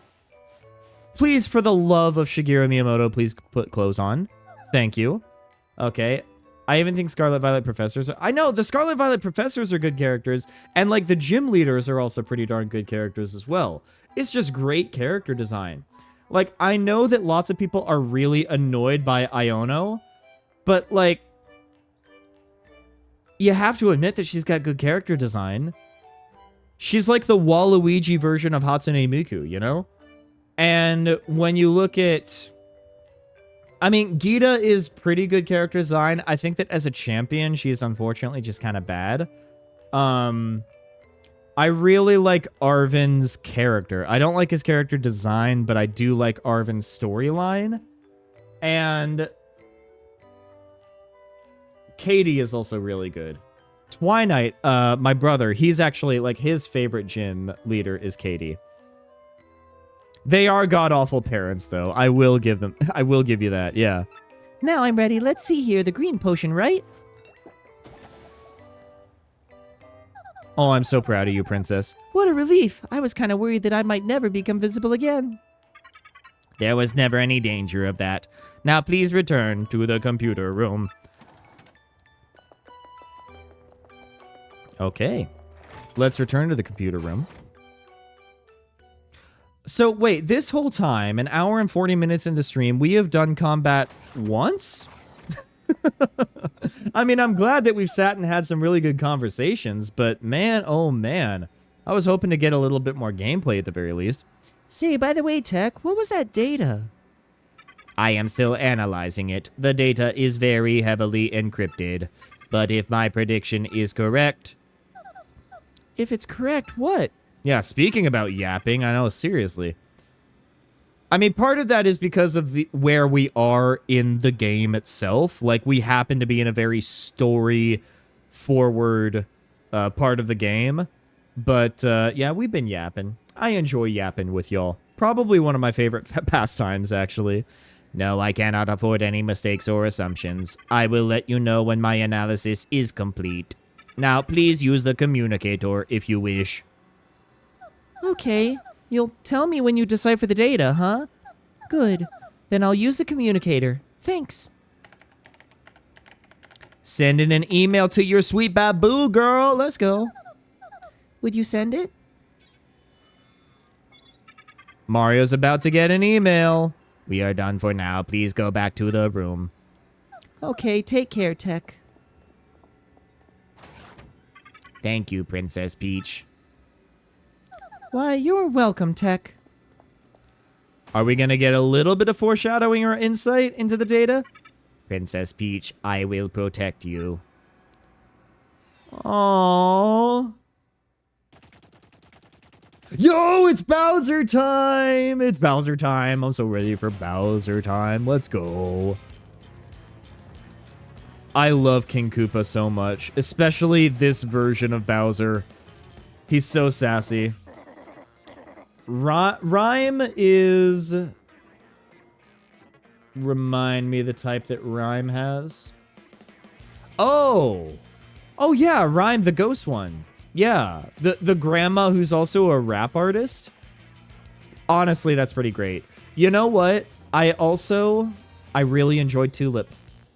I really like Tulip. She's the, she's psychic, right? Is she psychic or is she fairy? Atticus is poison. I think that she's the psychic trainer. The psychic gym leader, I mean. Anyways, let me go ahead and drink some. Yeah, psychic, that's what I thought. I really do like the psychic type. It's one of my favorite types in Pokemon. Okay, water drink. Let's do this. Blech! What is this place? Why is the light so weird here? It's spooking me out. The light's on because this is Twilight Town, my lord. One of those stars should be here. Let's put the screws to one of these creepy things and find the crystal star. Sounds good to me, Haggy. Let's go to it. Can I set the civilians on fire? Kofu is great. Kofu is great. We do love a silly water gym leader. Water gym leaders, I think, are definitely the silliest out of all the different gym leader types in Pokemon. Make one of those weirdos tell you where the crystal star is. Half. Okay, maybe not that guy. What about this guy? I'm dreaming. Yep, just a bad dream. Gonna wake up any second. What about this guy? He does have weird hair, but, like, I mean, that's part of the silliness of water gym leaders. Again, like, silly character design. Definitely a thing for water gym leaders more than most other gym leaders, in my opinion. Crystal Star, I have no idea, really. Please spare me. Can I jump on him? I cannot jump on him. What about the mother? Let me talk with the mother. No, am I going to be turned into a pig again? These guys aren't talking. What about this guy?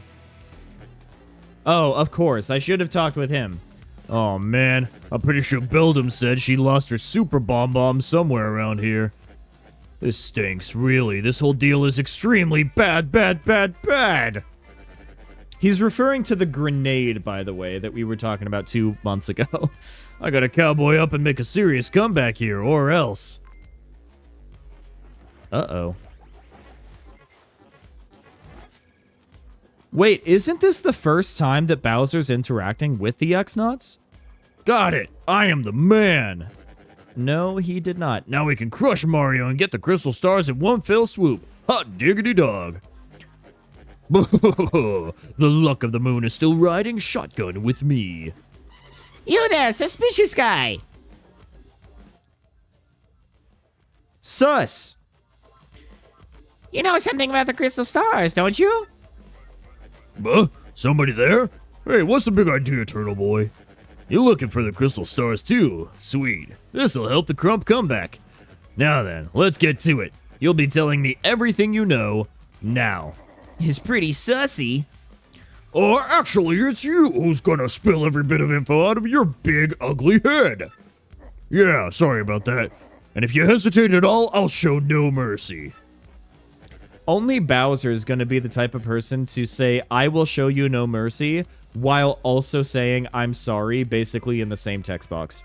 Well there, big guy. I mean, no. Wait. What am I afraid of? You? If you think you can take me, then try it, Soup Mix. All troops report. Oh, God. He's got the entire army. Yeah, you like that? Kind of a lot of dudes, huh? You feel like talking yet? You dare scoff at us? Koopa Clan, form up! No way! Oh my gosh, there's gonna be a full-blown battle here. Well played. So what's it gonna be, tough guy? Do you really want a full-blown battle on your hands? Oh, I gotta laugh. What a perfect time to have one of these babies handy. Sorry, suckers. Eat this, turtle dolts. Super Bomb. Incoming! Yeah, it's broken, dude. We already used it. That was it? That was your big weapon? It didn't even go off. This is how you do it, amateur. Watch and learn. Oh, crud. Uh-oh. Oh, it was still live. Oh, no. Who do you think the starters for ZA will be? I'm really hoping Mudkip. I don't know who the starters are, but please give us Mudkip. I want Mudkip. I will be happy with Torchic. If you end us give us a Gen 3 starter, actually. I mean, I think that would actually make sense because Pokemon Legends Arceus started with a Gen 2 starter, a Gen 5 starter, and a Gen 7 starter. So if they end up like bumping up a generation, then we're going to get 3, 6, and 8. Please give us Mudkip. Torchic would also work. If we end up getting Trico, then I will not cry about it out loud, but I really want Mudkip. For the other ones, I don't know. You have distinguished yourself in battle. Excelente, amigo. You are worthy in my eyes. You may use this ship, the Black Skull, anytime you like. Oh, many thanks to you. This ship can get us back to Rogueport in no time. Mudkip, Turtwig, and Wario? I think you're onto something, Twy. By the way, welcome on in, Twy. I hope that wherever you are in the world, you are happy, healthy, and hydrated. Grookey would also be cool. Grookey would be cool. But is it Soddle? Soddle is the water one, right? I think that having a regional variant of Soddle would be good because the fully evolved version of Soddle is nobody's favorite. And maybe they could do a little bit of a refresh in the ZA game. That's all I'm saying. I need to get away from this coconut pigeon back home. Come, everybody. I can't wait to go home. We've been looking forward to this for so long. I have opinions on all the Gen 8 starters. Would you like to share your opinions? In a family-friendly fashion in chat? Sawbull. Sawbull, not Sawdull. Oh my gosh, I was getting my B's and my D's mixed up in my brain. Returning home alive is all the treasure I need. For real. Now get this boat moving. Well, that is all there is to it then, am I not correct? To sea, Captain Mario. Ah, Mario. We're going to stay here. It's been tough at times, but I think we like this place. Yes, I think we can make a fine life here with my sweet Frankie. Hey, Mario, give my regards to the boss, will you? Yeah, I'm gonna stay here. I do like Score Bunny not... Like, that's the correct opinion. I 100% agree. It's a right nice place to live without any ghosts, eh? Yes, very good. They'll be rather happy here, eh? Let's be on our way. I love Admiral Bobbery. He's so good. Prepare dos amigos, cast off.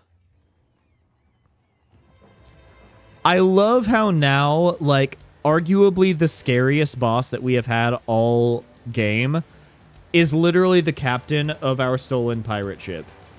As we end up making our way back to Rogueport. This is such a cool game. Oh, I love it. And thus our adventure came to an exciting end, The ship sailed smoothly onto Rogueport, and soon we saw the harbor off our bow. I did not find treasure, but I am satisfied nonetheless, strange though it sounds. For I have found something even more precious than doubloons. Yes. Even now I hear the crew readying to dock. The time is ripe to close this journal. I know. Yeah, like, Grookey, the way that Grookey ends up evolving into Rillaboom, like, Rillaboom's not that bad. Still not my favorite in terms of character design, though. I really feel like they could have done better. I prefer a lot of the fan-made, like, speculations that, like, the other day, I was actually talking to a colleague about Pokemon Generation 8, about how, like, all the starters were kind of garbage, and I ended up Googling what the starter full evolutions look like, and most of the top results were actually fan edits, and the fan edits, at least in my opinion, look so much better. I know that the Pokemon artists are working really hard. I know that they do amazing work, but, man, I do like him because Monkey. I do like him because Monkey. I think that when I ended up playing Gen 8, I chose Grookey, but I did not have him in my final party because I played with a Monotype run, and I chose Ice for the type. I just really like Ice-type Pokemon. Ice-type Pokemon are some of the coolest designed Pokemon. They're really cool. Flavio's blessing be with you. Okay, back to Rogueport, please. Back to Rogueport, please. Excellent. Alas, return slather and glory to my hometown, sweet Rogueport. Oh, that's Flavio. Of course, it is only because of my courageous efforts that we return at all, But of course, you all know that and know it well. Yes, Master Flavio. But now, please excuse us. Perhaps chance will bring us all together again someday. And they're running away. I do not blame them. You're all leaving already? That was harsh. Such is life, Captain Mario. You are anxious to continue your own adventure also, eh? That is a hot take. That's a take so hot you might end up melting him. But Vanilla, I can see where you're coming from. One of my favorite Ice-type Pokemon is Snom. I love Snom. And Frostmoth is such a beautiful Pokemon. But Snom is just so cute. I will always be a Snom enjoyer. And I also... The other Pokemon that I absolutely am in love with is Grubbin. Grubbin's gotta be one of my favorites. He's so cute. He's just an electric bug. And he's just a friend. He's so... I love Grubbin. One day you may surpass the great and fabulous Flavio in greatness and fabulousness. It is not likely, I assure you, but you should know, how you say, shoot for the stars. Food-based Pokemon are silly, absolutely. If you have a shorter reach... Un momento, that reminds me. If you ever get the urge to return to Keelhaul Key, just say the word, see? I will send you to the Isla faster than the fastest winds can blow. Faster than the fastest winds can blow, but not faster than the loading screen will allow. Yes. Yes, you giant skull, you. Your time in the spotlight is done. Get over yourself. Ahem. Well, my adoring fans have gone, so I'll be excusing myself now as well. If you see me in town, I shall permit you to say hello to me. May we meet again, huh? Well, my boy. I should think we'd head for that door at this point. Oh, yeah, we do have to stop by the 1,000-year door before we end up doing anything. Let's go ahead and drop a save. How have we been streaming for 2 hours, and we still have not started Chapter 6? Bro Skittles. I would actually like to boat. Please show me your secrets. They all suck. Scorbunny sucks the least. Interesting take. Interesting take.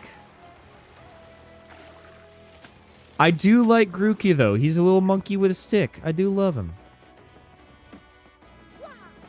Okay, what do you do here? Oh, you get a star piece. Okay. Oh, and is this a chest? Hold up. Yeah, I don't think that does anything. I think that was literally just a star piece. Applin is cute. Applin absolutely is cute. I think that we can all agree that Applin is an adorable Pokemon. I wonder if we're going to run into Applin or an Applin-like in Echoes of Wisdom. I am so here for it. As long as you guys are continuing to enjoy that series with Echoes of Wisdom and, like, continuing to treat it like a Pokemon game, I will continue to do it because I find that that is the best way for me to enjoy the game. That can only be an email from Princess Peach. Uh-huh. Dearest Mario, I have good news. I don't know where I'm being held, but there's an odd computer called Tech here. By cooperating with this Tech, I've managed to obtain some of these fiends' data. Tech is currently analyzing it, and strange as it may sound, I trust him. Once his analysis is done, I should be able to provide you with details of their plans. I'll email you again once I learn more. Be good, okay? Peach. He is friend-shaped. Great Goobery, your princess is no one to be trifled with. We best get to work, too. Getting to work. All right. Before we do anything, I want to stop by a store. I don't want to read my emails. I would rather do things that are far more productive. I don't want to read my emails. Is this all that you have for me? Pathetic.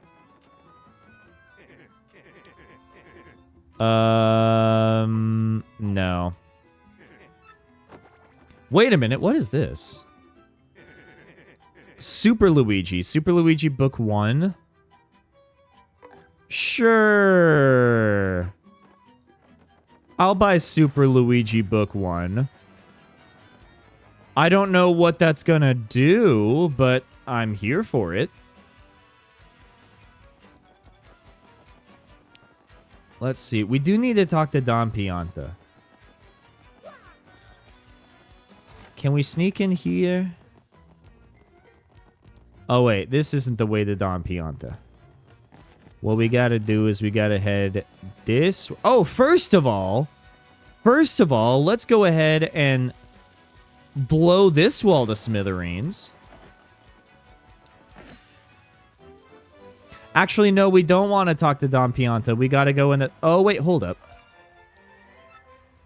There are so many star pieces. I don't even know what you do with the star pieces, but we gotta head down to the 1,000-year door. So is this gonna be a quicker way, actually? Well, that's just great. Get it. Oh, wait. Oh, gosh, Hammer Bros. What are you doing here? It's very rude, don't you know, to throw hammers at people that you don't know? Okay, let's head up here. Oh, no, that's going to take us to this pipe.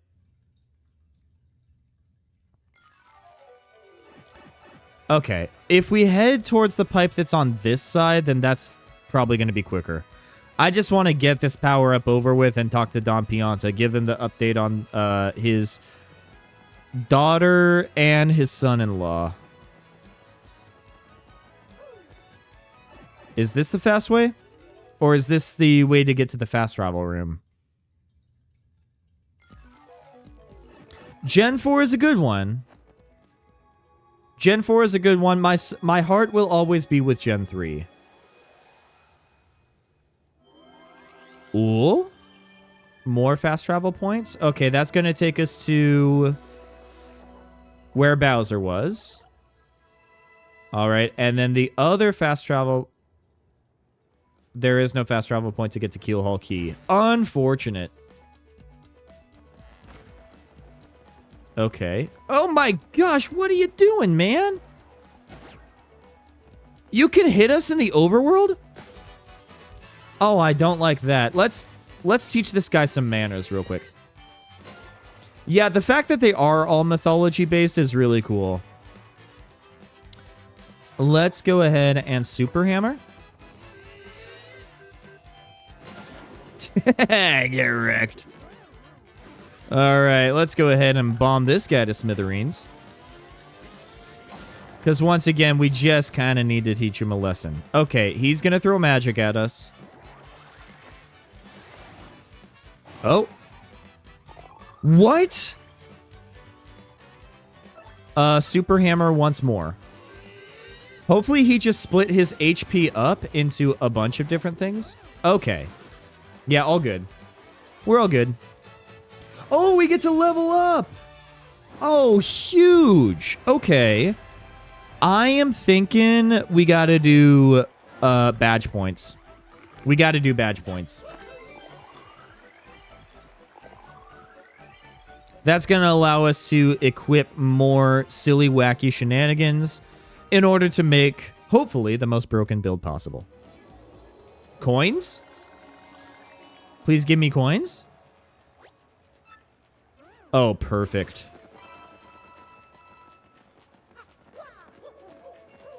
Okay. Don't we go down here for the 1,000-year door? About Gen 3, if you really think about it, Team Aqua and Team Magma's plans are so dumb. No, they are dumb, but that's part of the reason I love them. You know, the interesting thing, though, about Team Magma and Team Aqua is that they represent actual debates that were held in Japan at around the same time that Gen 3 was released, because there were a lot of people in like a fishing city or like a fishing village that like they depended on the fishermen in order to keep the village afloat, but the village was also becoming very overpopulated. And so the government was thinking, okay, what if we were to like kind of do what the Netherlands did and expand the landmass a bit so that we could have more room for the people in this village? But a lot of the fishers that were protesting because they said, wait a minute, what's that going to mean for our literal business and livelihood? What's that going to mean for the economy that our village depends on? And so there was a debate about whether you should expand the land or whether you should protect the sea or maybe even expand the sea. So that's the origin of where Team Magma and Team Aqua actually come from. It's just, like, when you put it in a children's video game, it comes off as really silly. Yeah, like, there is actual lore behind it. All right, next crystal star is in what looks like to be a museum. I was getting my master's in yapology. I wasn't paying attention. Let's pop in on that professor fella. Oh my gosh, another unskippable cutscene. Are we actually going to start chapter 6? Can we get like maybe a poll going? See where we're at? Let's set up a poll. New poll. Will we actually start chapter 6 today? Options are going to be, of course, parentheses, we're gamers. And then we're going to be, nah, yapping.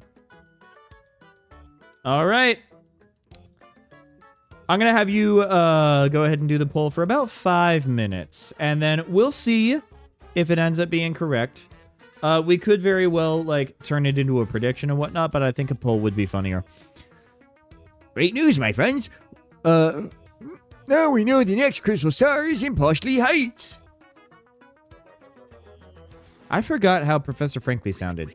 Wait a tick, I've heard tell that only the rich and famous call that place home. You don't hate Team Star or Team Yell, but I'm begging Game Freak to bring back actual evil teams. I want them to bring back evil teams too. And not just misunderstood misfits who were never able to fit in with society as a whole. It does lead to great queer-coded storylines, but sometimes you just want your villains to be evil, you know? Are you guys okay? The ad break is going to start in like 10 seconds. Are you guys okay if I just kind of skip through this part while the ads are playing? Like, I don't want to, like, have you guys miss out on any of the story or anything that you really care about, but, like, at the same time, this is kind of just dialogue, so... Yes, and I believe Poshley Heights is also home to a shrine to the stars called Poshley Sanctum. An ex-crystal star must be hiding inside that shrine. I'm certain of it. Fairly certain. Mostly certain. I'm so used to the, like, pirate voice that I get stuck in the pirate voice. I want irredeemably evil teams back. Exactly! Please, Game Freak. But hey, no fearsome monsters or dangerous dungeons this time. Just a simple tourist attraction. Sounds positively scintillating, dear boy. Point us there. That's the best part. You ride the most famous train of all, the XS Express. Yes, after a luxurious steam engine excursion, the next crystal star will be yours. Getting those crystal stars has been backbreaking work, but this time will be a cinch. Pardon me for saying so, but mustn't you have a treasury full of riches to ride that train? That may be true. Perhaps you should ask Don Pianta for help with this too. Okay, so you need to talk to Don Pianta anyways. Don't mind if I yes. Terribly sorry. Impossible. Can't do it. Can't do it. The man's reprehensible. Sorry, I'm mixing up my voices now. Oh no. Well, drat, I suppose there's nothing for it, eh, old boy? If we must, we must. Let's go. Excellent. Then we're set. We may not have much time until the demon resurrects. You must hurry. I'll gather all the information I can. You guys just handle your end of things. I hope that was Professor Franklin's voice that we were doing. Can we actually upgrade some of our characters? Yes, this was destined. When I consulted my star charts, I saw a portentous sign for you, Mario. It went thusly. In the house of the dragon that flew through the air, beyond the reversible stair, near the empty black chest that cursed you, lies a clue to help your allies learn. I have no idea what it means, unfortunately. He doesn't have hands, Bobbery. Neither do you. I think he might have been talking to Mario, but we don't know. But I have no doubt of its importance as a sign for you and your friends. If you figure out this mystery, come and tell me immediately. Well, dang. Okay, that's a side quest that I kind of want to do. I would like to upgrade my friends, please. I would like to upgrade Bobbery. We have 11 Shine Sprites. That is insane. Shazubi! Nice.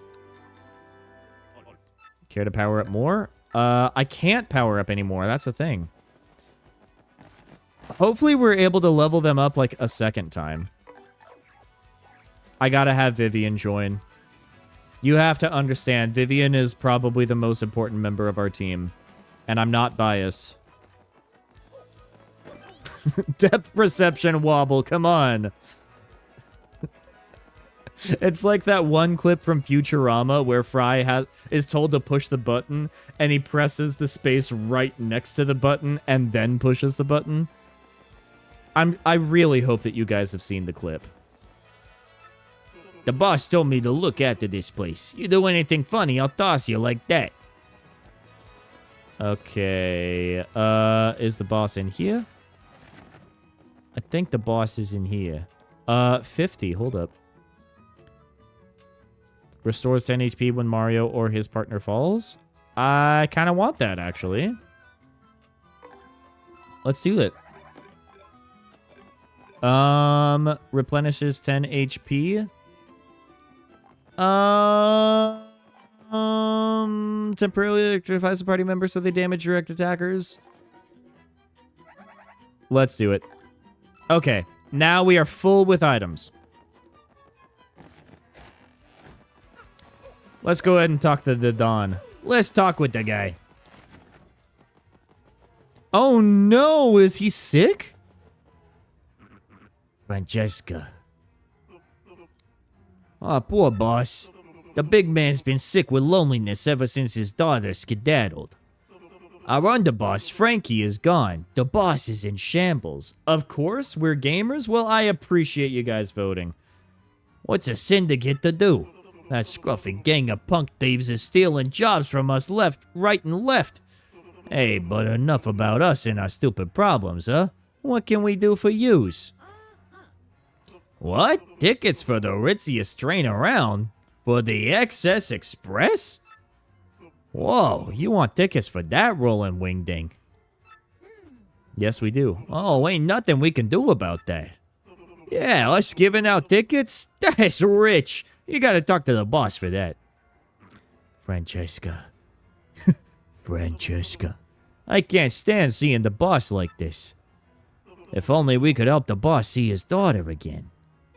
You mean that cute couple, Frankie and Francesca? Were they on Keelhole Key? Who's on the what now? What did you just say? Repeat that? You know where the young Miss Pianta is at? Yes, we do. Really? No lie. If anything, bring back teams like Team Skull. See, yeah, like, I know that a lot of people did not like Team Skull because they were kind of silly and not really a team that you could take seriously. But then again, Team Yell, you could take even less seriously. And the more that you read into Team Skull, you realize that, like, they do kind of have a troubled past, and they weren't able to fit in with, like, the Kahuna challenges and everything. They ended up failing. And so they ended up kind of rebelling against society, and they ended up having their own found family. And again, like, that is queer-coded literature right there. That is... It's not required reading, but it is very queer-coded, and I support it. I swear to you, if you're lying, I will turn you into a confetti, so help me. That is a threat that you would end up saying to somebody made of paper. Holy cow. Well, if that's where she is, why don't you bring her back here, huh? Being a pal. We'd go ourselves, but we can't leave the boss unprotected, you get me? Yeah, you bring us Miss Francesca, and we'll ask the boss to do something about your little train ticket situation. All right, fine. Guzma is definitely a really good Pokemon character. I love how angry he is. He's just a guy. Like, I kind of have a soft spot, and I have grown more of a soft spot for the characters that are just kind of angry and mad at the world. Right now, I know that I mentioned this earlier, but I'm playing Persona 4 Golden, and I'm really enjoying my playthrough, and I have such a soft spot for Kanji. I don't know if you're familiar with Persona, but, like, I love Kanji Tatsumi. Oh my gosh. You also really like bug types. One of these days, I would really like to do a playthrough in Pokemon where I am a bug trainer, where I'm just a bug catcher, and I have an entire monotype bug team. I think that would actually be kind of fun and challenging. I knew once you understood our predicament you couldn't refuse. Don't screw this up. Okay, time to head back to Keelhole Key. Gotta head all the way back. Okay.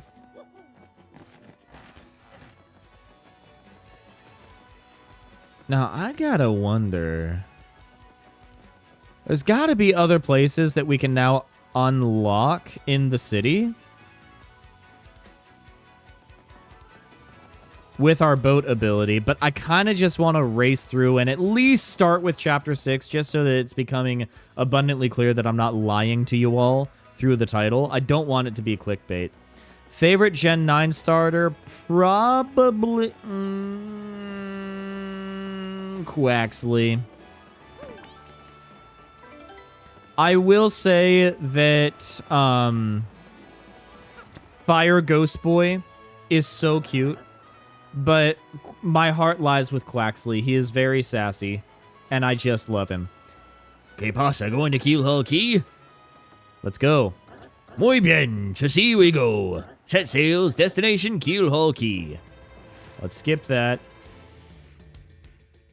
Because I just want to talk to Francesca, man. Okay.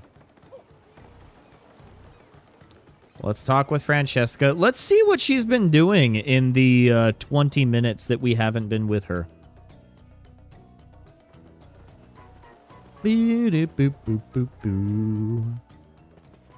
Oh, wait a minute. What's this? Blows a cold wind at all enemies that does 3 damage and freezes them? That's pretty sick. I'm not going to lie.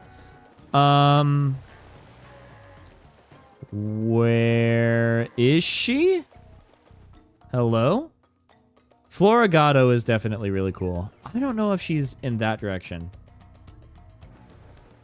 Grass starters are also really cool. I will definitely give you that. Like, my favorite Gen 1 starter is Bulbasaur. I know that when you play with Bulbasaur, it's basically playing Gen 1 on easy mode. And if you end up choosing Charmander, then it's basically more on, like... Wait, hold up. Then it's basically more on a difficult setting. But I love Bulbasaur. He's so cute. And he's so precious. I just want to have a real Bulbasaur, you know? Are they here? Where are they? They said that they were going to stay here.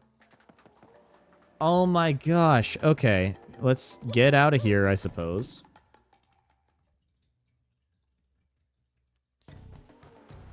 Okay. Where are the newlyweds? Where are these guys? I do not see them anywhere.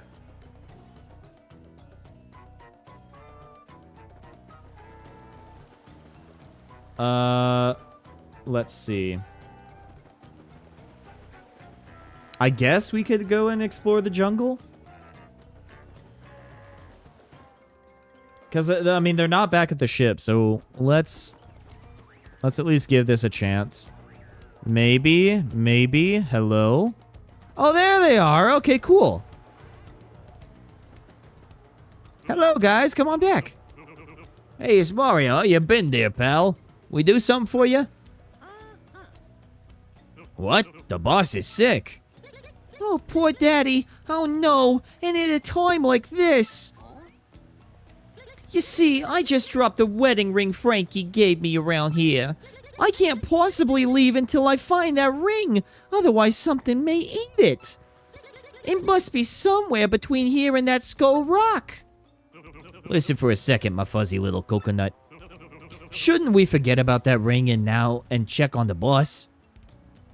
How could you say that, Frankie? That ring was the symbol of our love. We have to find it. We have to. Or maybe you just don't love me anymore. Is that it? Of course I love you, my little bacon burger.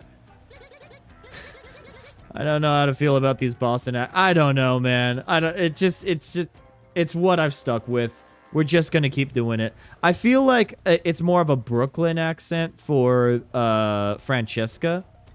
Not necessarily Boston, but like they are very closely located in my mind palace, so I might dip into a little Boston every now and then.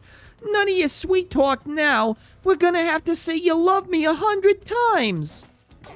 100 times? If you love me, you have to say it, Frankie. Oh, come on now, babe. Of course I love you, my little short stack. Now, please, let's go. No, you have to say it 99 more times, Frankie. Oh my gosh. Seriously? Is it gonna make us go through all 99? Are you serious? Are you serious? I am button mashing. I'm like a Mario Party game right now. I cannot believe it. Waste his time 2024. Nintendo, why? Why? Mario is literally falling asleep. Do you see this?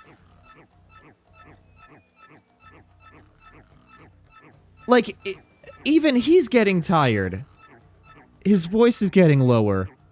Oh my gosh, thank God. There, I said it. Oh, Frankie, baby, you're such a silly Billy. Yeah, he can't breathe anymore, Francesca. Now, my little cream puff, let's find that ring right away. What do you say? Oh yeah, I forgot we were playing a Mario game. Yeah. I wonder if these two will be all right on their own. I think it might be a good idea to help them. Okay, let's go search for a wedding ring.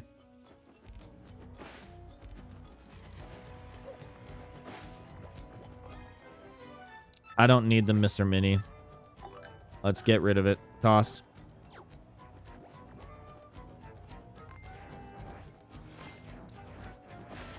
Okay. Okay, we were able to avoid almost all the combat, but we got a little bit of combat. It's all good. Okay, let's go ahead and start with a little bit of a Quake Hammer. We're going to... Oh, wait. Fiery Jinx attacks all foes with flames that set them on fire. Oh, dude! I love Fiery Jinx. Dude! She has a nuke button? She can... Oh, my gosh. That was inspiring. That was beautiful. More of that, please. Holy cow. Okay. Let's go ahead and jump up. Okay, it's not in the trees, is it? I really hope it's not in the trees. Don't make me do the trees again. Come on, dude. If you put Mario in the boxers and backwards mechanic, he looks like a frat bro. I hate that information. I do not like that, Sam. I am. Okay, that guy's done. Let's do Shade Fist. Beautiful. Now you are on fire. Just where I want you. Okay. It is what it is. No! Not sheep! Come on, bro. You're gonna make us fall asleep? I just want to get out of this combat. I hate this. Hi, please set on fire. Thank you. Can we... okay. Let's do normal hammer. Cool. And then... Oh, Vivian's still asleep. Oh my gosh. I never can get the timing right on that. Thank you very much for the snack, Titan. Much appreciated. What are we going to share today? What are you going to share with the class? Boom. Bada bing, bada boom. Okay, at least we got some. We got 4 star points. That was so not worth it. That was so not worth it. Man. Okay. Wedding ring. Wedding ring. Wedding ring, please. I beg you. Wedding ring. The mushroom pizza I'm having for dinner. Yo, I love mushroom pizza. Were you here when I was talking about the dinner that I made last night? I ended up making an Italian lumberjack pasta, actually. It was mostly mushrooms and pork in a tomato-based sauce. Oh my gosh, it was so good. I do love mushrooms. And my girlfriend also loves mushrooms, so it's really great that we are able to have such good fall dishes together. I love autumn for that reason. Okay. Oh my gosh, it's sparkling. We got the wedding ring. Okay. Let's make our way back. Waste his time 2024. You're having a Philly cheesesteak sandwich for dinner with a Diet Coke? That is a winning combination. I don't know what game you're playing, but I do know that you're winning. Congratulations. Oh gosh, let's get out of here. Let's get out of here. I know that Movie Mario wouldn't like it, but I don't care about Chris Pratt's opinion. That's my hot take. I don't care about what Chris Pratt thinks. Oh, that's it. That's my ring. You found it. Frankie, now we can go home to Daddy. We sure can, my little cheese and cracker. Let's go.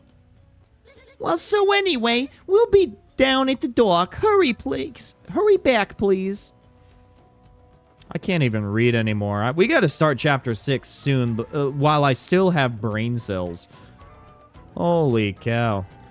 But you know what? I am going to have some of that mushroom pasta for dinner, and I'm very much looking forward to that.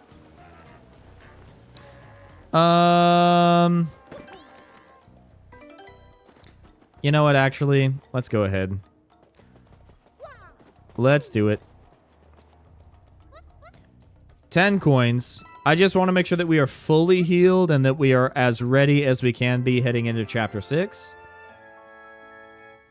I used to really like Chris Pratt, but now he gives me the... that's kind of how I felt too.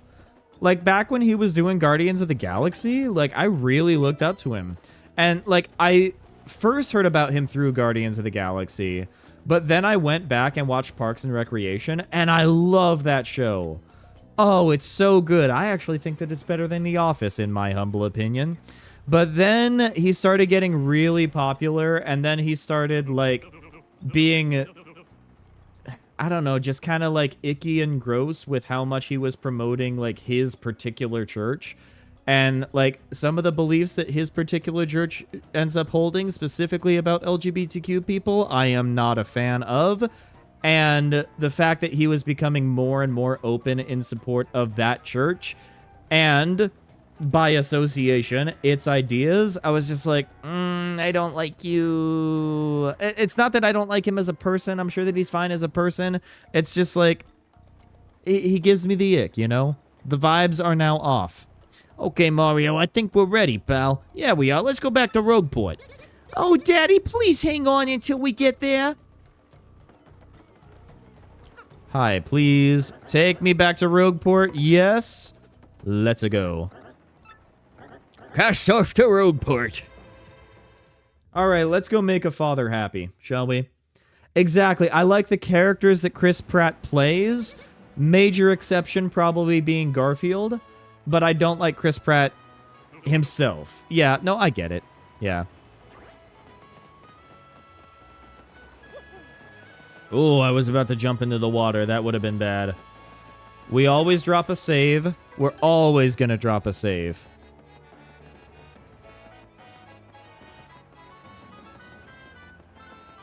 Man, this music is actually kind of bopping at the dock. I'm a fan of it. Quickly, let's go. Bada bing, bada boom. I am almost out of water. I hope that everybody is staying hydrated. By the way, we have been streaming for nearly 2.5 hours and nobody's done a hydration check, so I'm going to offer one for free on the house. There we go.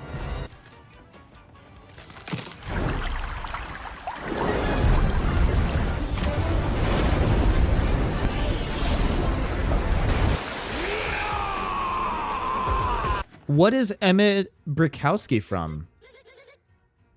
I do really like his character in Parks and Rec, but I'm not familiar. Oh, wait. No, Emmett Brickowski is from the Lego movie. Duh. Emmett Brickowski? Yes, the Lego movie. Emmett, great character. Lego movie, phenomenal movie. I like it. Daddy, Daddy, Daddy, wake up. Open your eyes. Boss. Okay, come on. You gotta wake up, my friend. You gotta wake up. Francesca? He's better. Daddy! Boss! Oh, my little Francesca. You came back for me. And you too, Frankie. Of course we did, Daddy. As soon as we heard you were ill, we dropped everything and rushed back. After you forced your husband to say I love you 100 times. Lego Batman movie is one of my favorites, and it's fire. One of these days I'll watch it. One of these days I'll watch it. I'm still salty that, like, Twilight insists on only watching the Lego Batman movie and having that be his only Batman movie. I just feel like there's such better Batman media out there, man. I mean, Will Arnett is also a phenomenal actor, and I love basically anything that Will Arnett is in, including the Muppet Haunted Mansion special on Disney+. I know Chris Pratt is in everything. He is Hollywood's, like, golden child, and, like, maybe we need to take a break. Maybe too much of a good thing is too much of a good thing, you know? And I'm talking about Chris Pratt's characters with that. Francesca, Frankie, I was wrong. I was a stubborn old man. Forgive me. I know I may regret saying this, but I want the two of yous to stay here, with me. I can't bear to be away from you two lovebirds. I'm an old man now. I need peace. I guess the time has come for me to stop being so selfish, causing everyone trouble. Looks like even Don Pianta, the dawn of untimely death, can't escape the old age. The time has come, everyone. I'm gonna retire. What? Bro, I hope you got a nice 401k set up. No, it's time. I mean it. And I want you to be my successor, Frankie. What do you say, Frankie? As of today, you are the new head of the Pianta Syndicate. What? But boss, you still got it in you. You're a spring chicken. You don't gotta do this. And, I mean, me? Boss? No, you're the one, Frankie. I've been thinking that for a long time now. You'll do just fine, kid. I got a feeling about you. A good one. I want you to take care of Francesca and the rest of the syndicate. The way I did. Boss! You, Mario. It looks like you've done yet another favor for me, kid. Yeah. Mario's like, no, it wasn't just me. It was a bunch of other people that helped too. How about that, boss? Oh, this is gonna be just beautiful. I know it. What did you guys do? Well, we kind of promised him something, boss. We told him we'd ask you about a ticket for the Access Express if he brought your daughter. Whoa, is that all? You had me worrying for a second.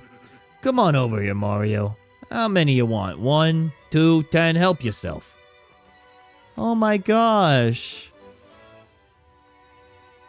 You know what? He helps a brother in need, and I gotta give him credit for that.